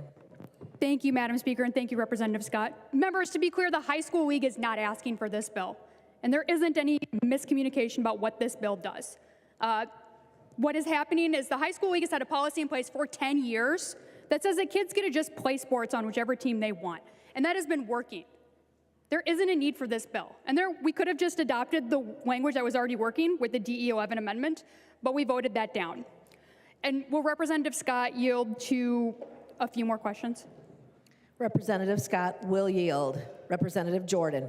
Thank you, Madam Speaker, and thank you, Representative Scott. This bill, as it was introduced, mentioned that enforcement would be based on an athlete's anatomy, chromosomes, and hormone analysis. Could the high school league use these tests when evaluating a girl's eligibility? Representative Scott. Thank you, Madam Speaker. Representative Jordan, that bill's not the one before us. Representative Jordan. Thank you, Madam Speaker, and thank you, Representative Scott. So what should the high school league use to evaluate an athlete's eligibility to play on the team of their choice? Are you asking Representative Scott to yield? I am, Madam Speaker. Thank you. And would Representative Scott yield to that question? Representative Scott will yield. Representative Scott. Thank you, Madam Speaker. We're asking the high school league to abide by the language of this bill, should it pass. Representative Jordan. Thank you, Madam Speaker, and thank you, Representative Scott, for answering those questions. But when you don't state what the enforcement is, then all enforcement is possible. Testifiers in favor of this bill stated that there should be physical exams for athletes. And members, I'm willing to state unequivocally that that is wrong. This bill attacks all children and will subject any child, cisgender, trans, non-binary, and two-spirit, to scrutiny over their bodies, could result in them having invasive tests and chromosome analysis done in order to play a sport, and will ultimately result in fewer children playing sports. And that's wrong. And this bill is ultimately an attack on girls' participation in athletics. This bill bullies children. It subjects all children who want to participate in school sports to, at minimum, justify why they should get to play on that sports team that they should be able to play on. Bullying has no place in our schools, and it also has no place in our statutes. And members, as adults, we should know that bullying is wrong. but bullying is what this bill is, and bullying is what hearing this bill in the Minnesota House is. This might surprise you, but I actually played sports in junior high, and you probably will not be surprised to learn that I was a very, very, very bad basketball player. But I was a basketball player. And sports are important. It was good for me to play those sports because I learned about grit and perseverance sitting on that bench. But I also learned about getting dunked on, literally, in junior high, and I learned a lot about that. I spent most of that career on the bench, but I did learn that I could dribble. I could run. I also learned that I really liked moving my body, even if it looked a lot more like dancing and cheerleading and hiking and biking rather than, nailing layups or shooting threes or, all those things that everyone could do but me. The other thing I know, members, is that I would not have played basketball if I had to prove that I was a girl to do so. There are real issues in girls' sports. There are real issues around eating disorders and self-worth. This bill will make that worse. There are real issues around pay equity for girls and women in sports. And there are real issues around girls' safety. But one of those issues is not all of the issues you heard about on the floor today. We have heard a lot about from Representatives Finke and Moeller about what violence against women looks like, and it is not playing on a volleyball team with your classmates. To the trans, non-binary, and two-spirit community, you should not have been subjected to this bullying today. You are valid, seen, and important. And I am sorry that the Minnesota House is bullying you right now. I will be voting no this evening, and I'm glad that my community will see me vote no. And I hope history will see you joining me in voting no. I recognize the member from Freeborn, Representative Bennett. Thank you, Speaker Demuth. Members, first of all, I just want to say how the Education Policy Committee handled this bill, House File 12, so well. Just a couple weeks ago, it was heard in that committee. And members on both sides of that table were very respectful, followed decorum, and the public did too. And I think all of us really appreciated that. It was awesome. It went long. There was a lot of passion on both sides, but it was very respectful. So I want to thank members on that committee and the public as well who was involved, because I think it went very well and respectfully handled. So one thing that I shared during that time, I would like to share on the floor here. And first of all, I'll say, members, that this bill, House File 12, is about fairness, safety, and preserving girls' sports in Minnesota. That's the simple fact of the bill. And thank you, Representative Scott, for carrying this. This bill has personal meaning to me. So this will age me a bit, but when I was in 9th grade, that's when the Title IX legislation passed and was signed into law. It took a few years to take effect. And when I was a senior in high school, my high school had its very first girls basketball team. And I got to become a member of that team. And it was amazing. I was pretty shy and withdrawn at that time, and it did a lot of good for me. My generation of girls and women and the generations before fought hard for Title IX to have our own female sports. You can imagine how terrible, and I'll say it was when I was in 12th grade, we girls played basketball because we didn't grow up with it, and it wasn't something that we were very good at, but we loved it. Had there been any males on that team, they would have destroyed us because we just didn't have the experience.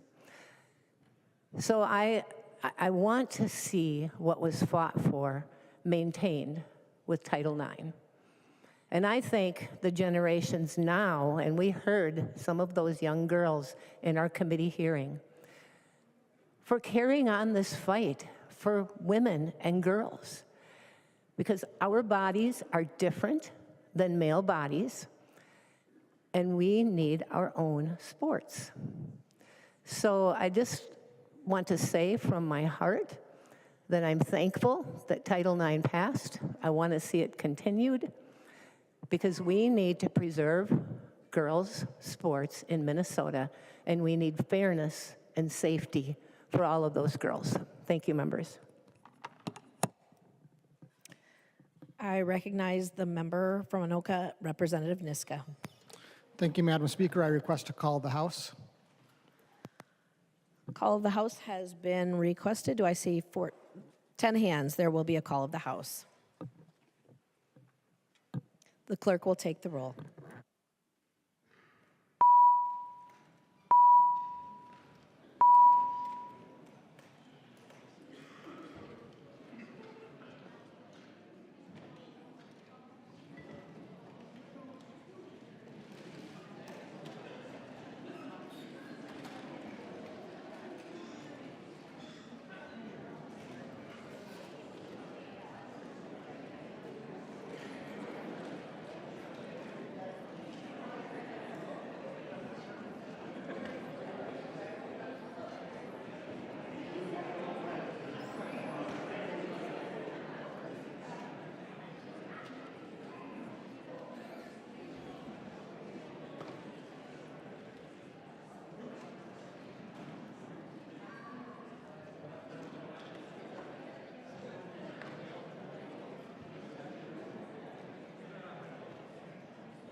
The clerk will call the names of the members who are participating remotely.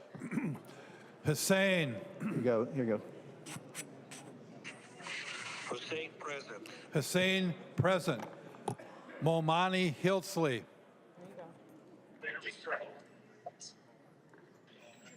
Momani Hiltsley present. Momani Hiltsley, present.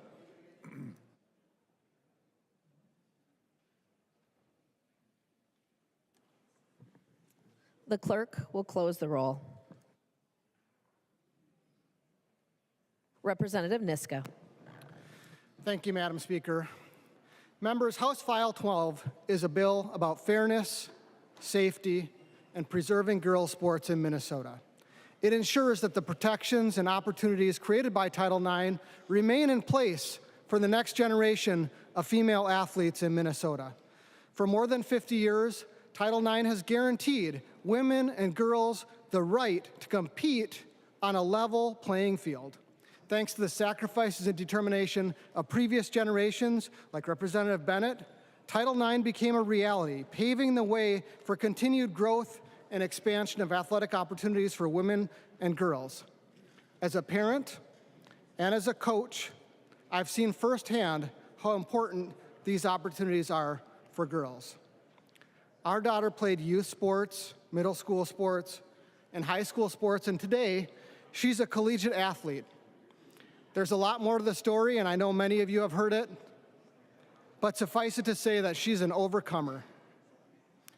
Through her experience and my own coaching youth sports over the years, I've witnessed the invaluable life lessons that sports teach: hard work, teamwork, the ability to win and lose with dignity, grit, how to respond to failure, and persevere through disappointment. These are lessons that serve young athletes far beyond the playing field, but those lessons can only be driven home if competition is fair and competition is safe. If sports were simply about exercise, we wouldn't have teams, divisions, or championships, and we wouldn't need to talk about any of this stuff. But that's not why we compete. Competition pushes athletes to be their best, to set goals, to work together as a team, and to achieve things they never thought possible. Fair competition is what makes sports meaningful, and it's the reason why athletes work so hard to achieve victory. That principle, fair competition, is exactly why we have divisions in sports at all. We have age divisions. We have different weight classes. In high school football in Minnesota, we have classes ranging from 9-person all the way to 6A. Divisions in sports are essential, and they're common sense because we fundamentally understand a school with a graduating class of 75 would not compete in the same division as the largest schools in the state. That wouldn't be fair, and that wouldn't be safe. That's because fairness in competition matters. If Democrats truly believe there are no athletic differences between different groups of people, where does it stop? Should we eliminate boys and girls divisions entirely? Should middle school athletes compete against high school seniors? Should we get rid of junior varsity and varsity teams? Of course not. But listening to the overheated rhetoric and, frankly, some of the unacceptable language from Democrats we've heard today, I wonder why they think that we should have sports divisions at all. Should we even have girls' sports? What's the point of girls' sports? These sports divisions exist for a reason, to create fair and meaningful competition. And House File 12 is straightforward and common sense. It ensures that girls' sports remain fair and competitive by preventing biological males from competing in female events.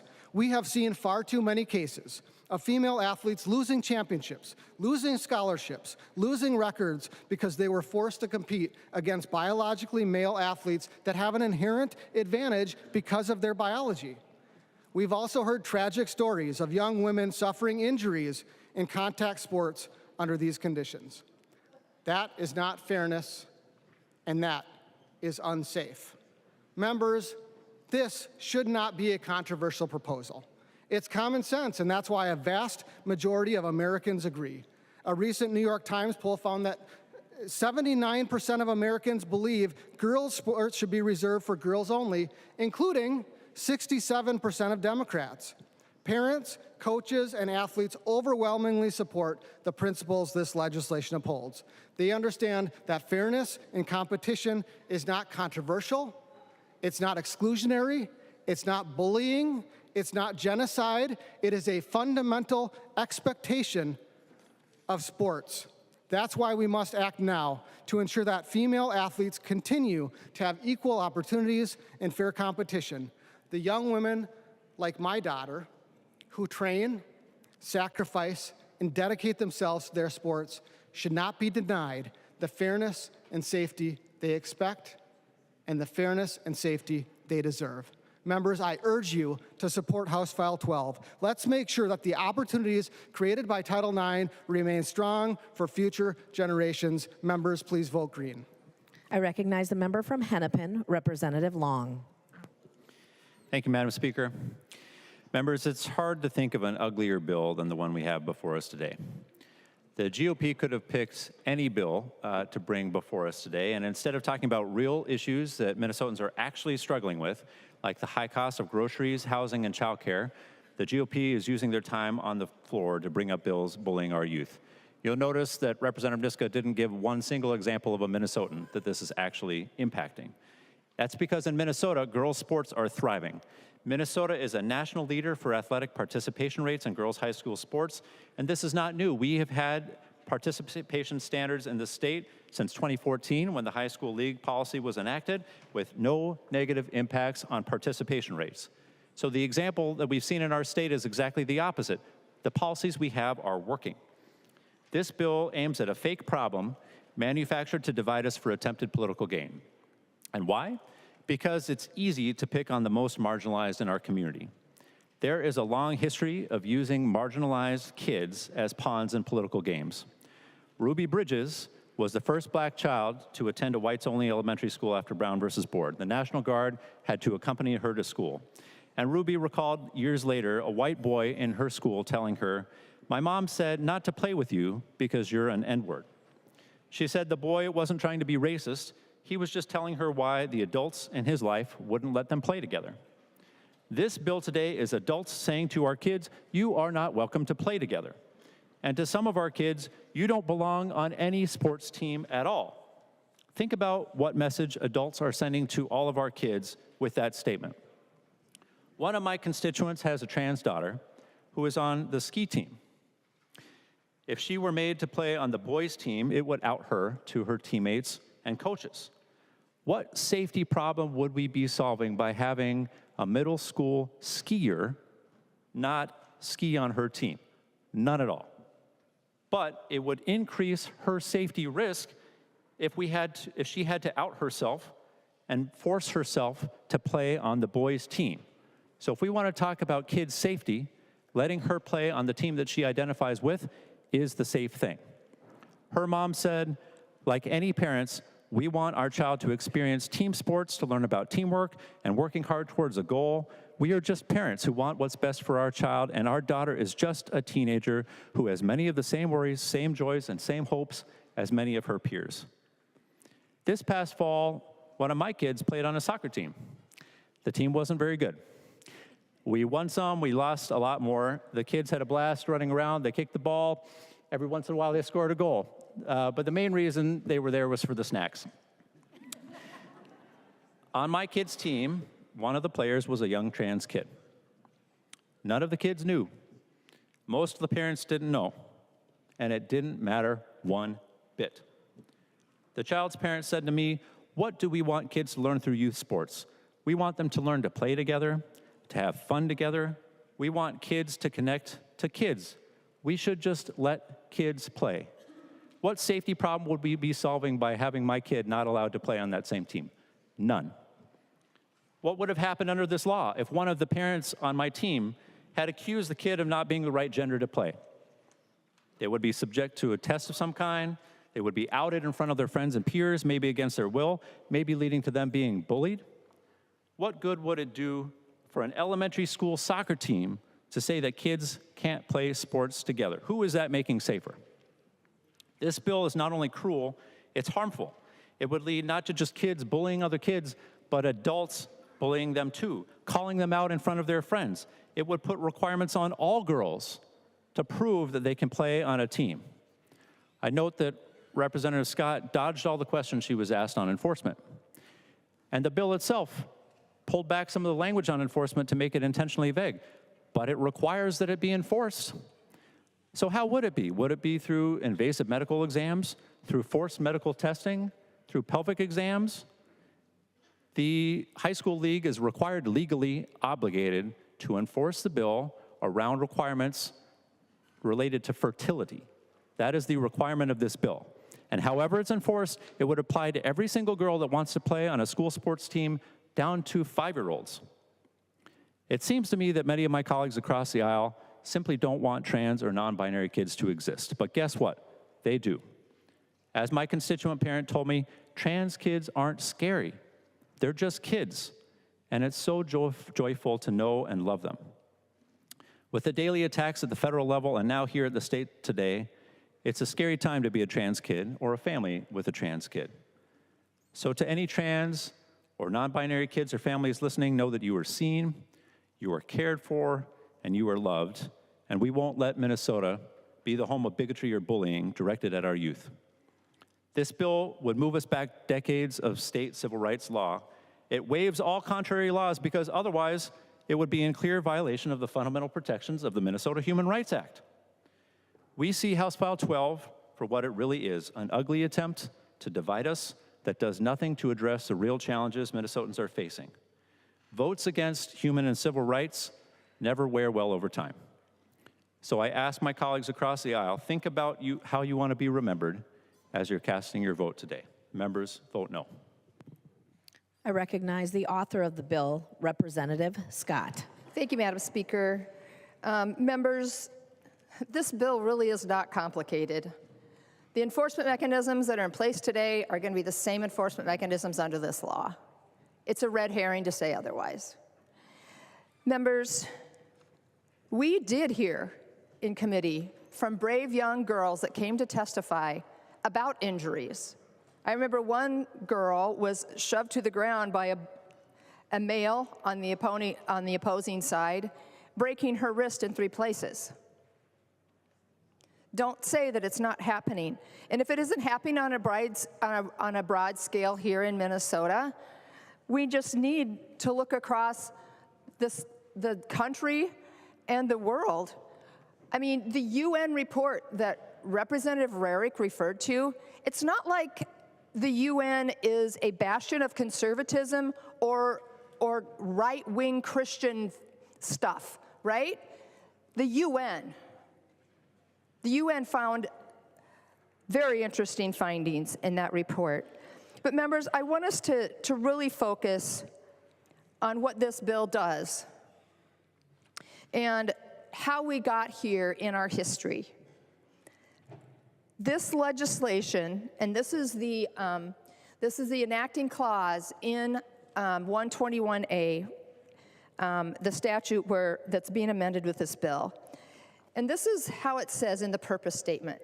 The legislature recognizes certain past inequities in access to athletic programs and in various degrees of athletic opportunity previously afforded members of each sex, race, and ethnicity. The purpose of this section is to provide an equal opportunity for members of each sex and members of all races and ethnicities to participate in athletic programs. Throughout this statute, there's language that speaks to past limitations and discrimination based on one's sex. This chapter acknowledges that for decades, males had great privilege in athletics and opportunities and programs while girls were sidelined. This chapter is Minnesota's Title IX chapter. 121A04 sub 3A actually reads, "It is not an unfair discriminatory practice to restrict membership on an athletic team to participants of one sex whose overall athletic opportunities have been limited." That's girls. In addition to defining female, House File 12 is in keeping with the rest of Chapter 121 and seeks to protect and preserve girls' sports teams for only girls. We cannot allow our girls to be vulnerable to losing their spot on the team, being on the podium, or to injury by a male teammate or male competitor. That is not safe and it's not fair for our girls. It is our duty to protect female athletes in the state of Minnesota. Girls and women have had numerous awards, medals, and championships robbed from them by trans-identifying males. We heard about that from Representative Rarick's testimony. While we have been accused of disregarding the feelings of the trans athlete, but what about the feelings of the many girls who have had the podium and awards and medals and scholarships lost to biological male athletes? Are we to ignore the feelings and actual science and safety of females for a small percentage of biological males? In committee, we did hear from 4 physicians, long practicing physicians, by the way, about the science. These are some of the things that we learned. Even from a young age, boys have a physical advantage over girls. Puberty is beginning earlier and earlier for both boys and girls. It is a biological fact that trans girls are not female. Gender identity is psychological and philosophical, it's not biological. Even if a male receives hormone treatments or sex change surgeries, biological males will always have the physiological advantage: stronger, faster, larger heart, more lung capacity. And the injuries girls are getting from trans-identifying athletes bear this out. 3 females, here are some examples. 3 female high school players in Massachusetts were injured in the first half of a basketball game by a trans-identifying male athlete. The team with the 3 injured players ended up forfeiting at halftime. 1 North Carolina volleyball player by the name of Peyton McNabb was knocked out by a trans-identifying male athlete when that athlete spiked the ball into her face. McNabb explains, "I was severely injured in a high school volleyball game by a transgender athlete on the opposing."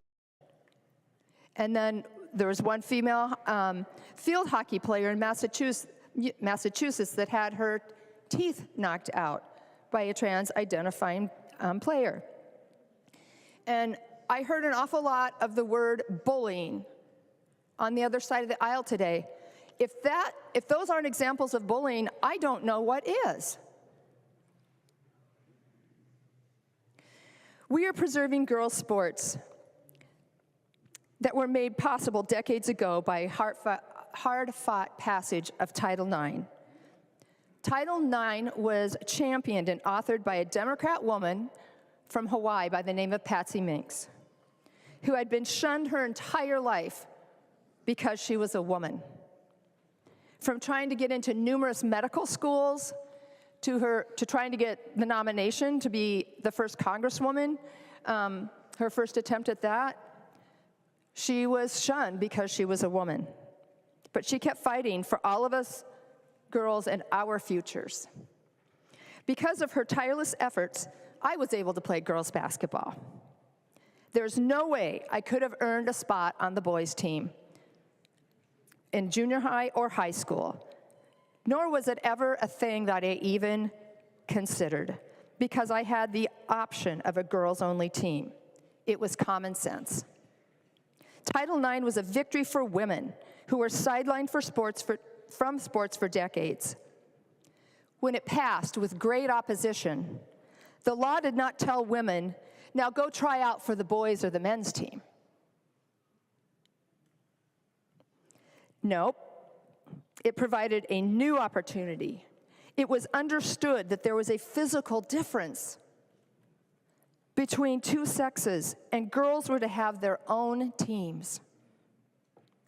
Minnesota's so-called Title IX Chapter 121A makes it clear in the purpose statement, which I read, that girls deserve girls-only teams. So girls-only teams are a way of making up for lost opportunity by girls, as well as making a safe and fair playing field. This is about fairness and opportunity. Everyone who can meet tryouts should be able to play sports in Minnesota. This is about bodies, allowing bodies to compete on their own level playing field, female with female, male with male. When Title IX was passed, no one could have imagined biological males forfeiting their well-established privilege and athletic accommodations to have them don the cloak of a female and use the rights established for women to muscle women off the podium and deny women their right to fair play.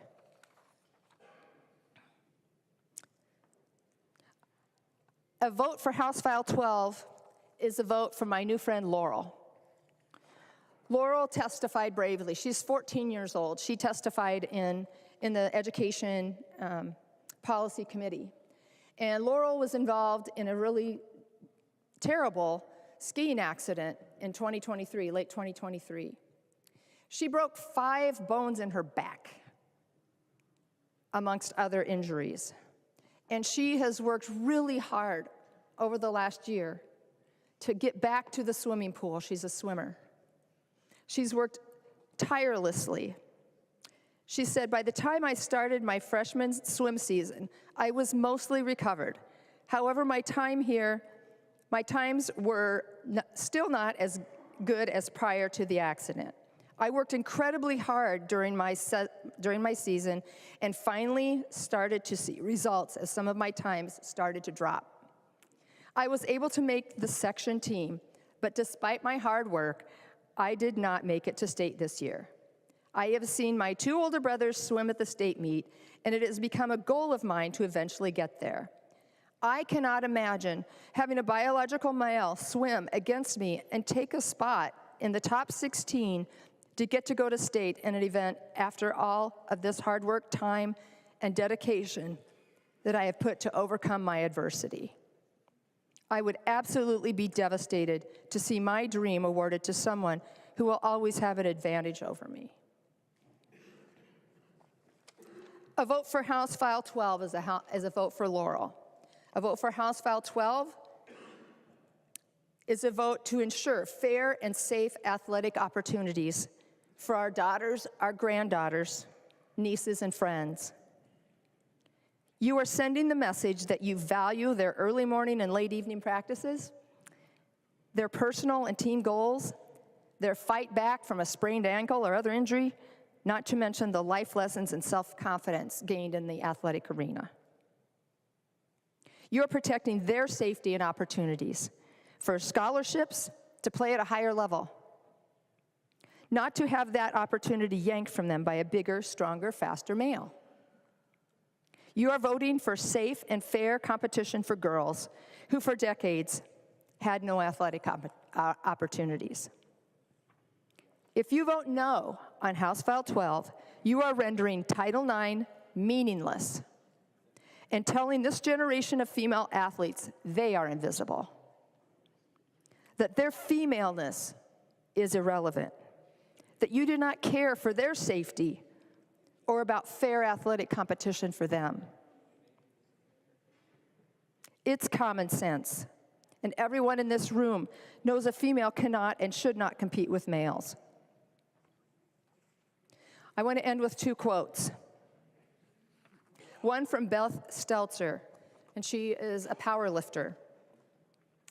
She wrote an article recently, by the way, and this is taken from that article. If we allow men who identify as female to compete in women's sports, there will be men's sports and there will be co-ed sports. But women's sports will cease to exist. This is why I'm fighting to save women's sports. And I'll end with this final quote from Caitlyn Jenner. And I remember when Caitlyn Jenner was a decathlete, I watched Caitlyn Jenner, then Bruce Jenner, win. That was quite a moment in sports. But this is what Caitlyn Jenner says. "This is a question of fairness," she said. "That's why I oppose biological boys who are trans competing in girls' sports in school. It's just not fair. And we want to protect girls' sports in our schools." Members, vote for common sense.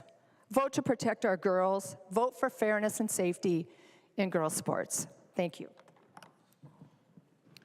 The clerk will take the roll.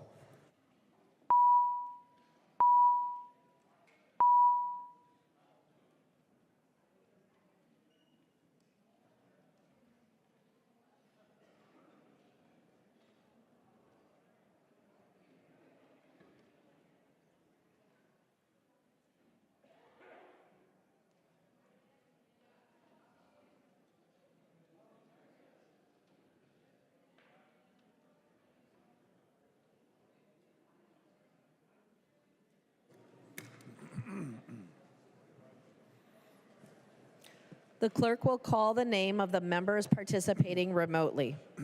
Hussein. There you go. Hussein, no. Hussein votes no. Momani Hiltsley. Here you go, Hulda. Momani Hiltsley, no. Momani Hiltsley votes no.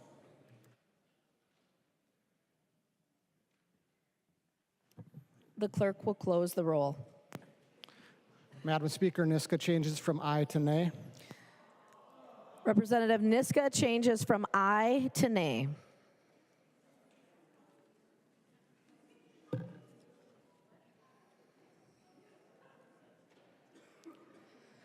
There being 66 yeas and 67 nays, the bill does not pass.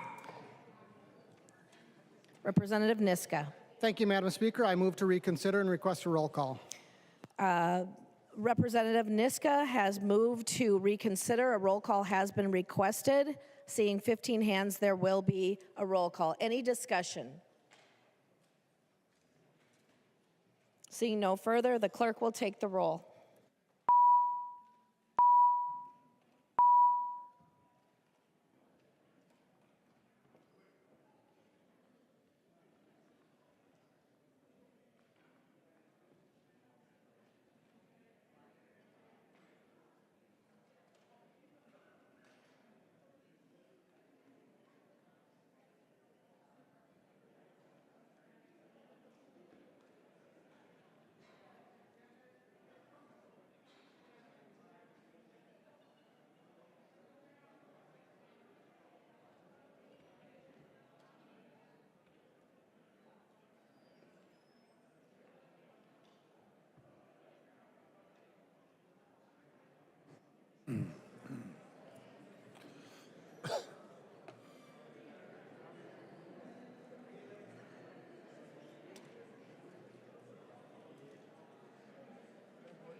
The clerk will call the names of the members participating remotely.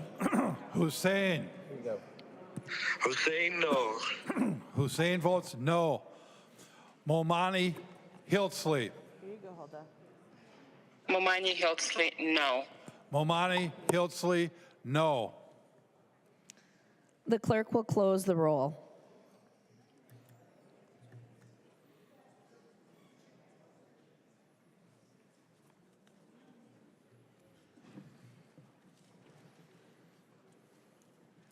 There being 66 ayes and 66 nays, the motion prevails. Representative Niska. Thank you, Madam Speaker. I move that the call of the House be lifted. Madam Speaker?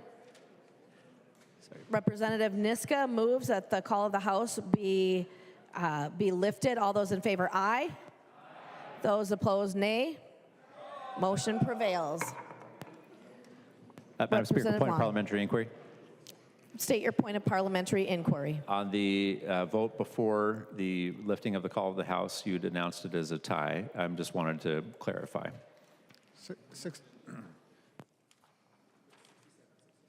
I had announced the vote as 67 ayes, 66 nays, and the motion prevailed.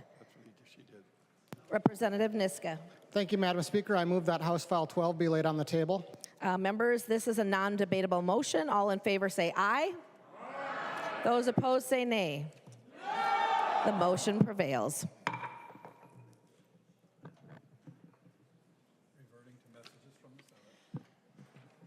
Members, we are reverting to messages from the Senate.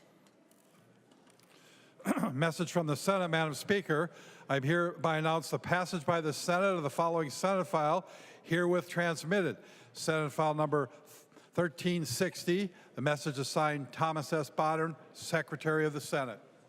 First reading of Senate bills. First reading of Senate file number 1360, an act relating to public safety. The bill is being referred to the Committee on Transportation, Finance, and Policy. Motions and resolutions. There are copies of the non-controversial motions at the House desk and online. If there is no objection, we will take action on these motions first. Hearing no objection, the motions prevail.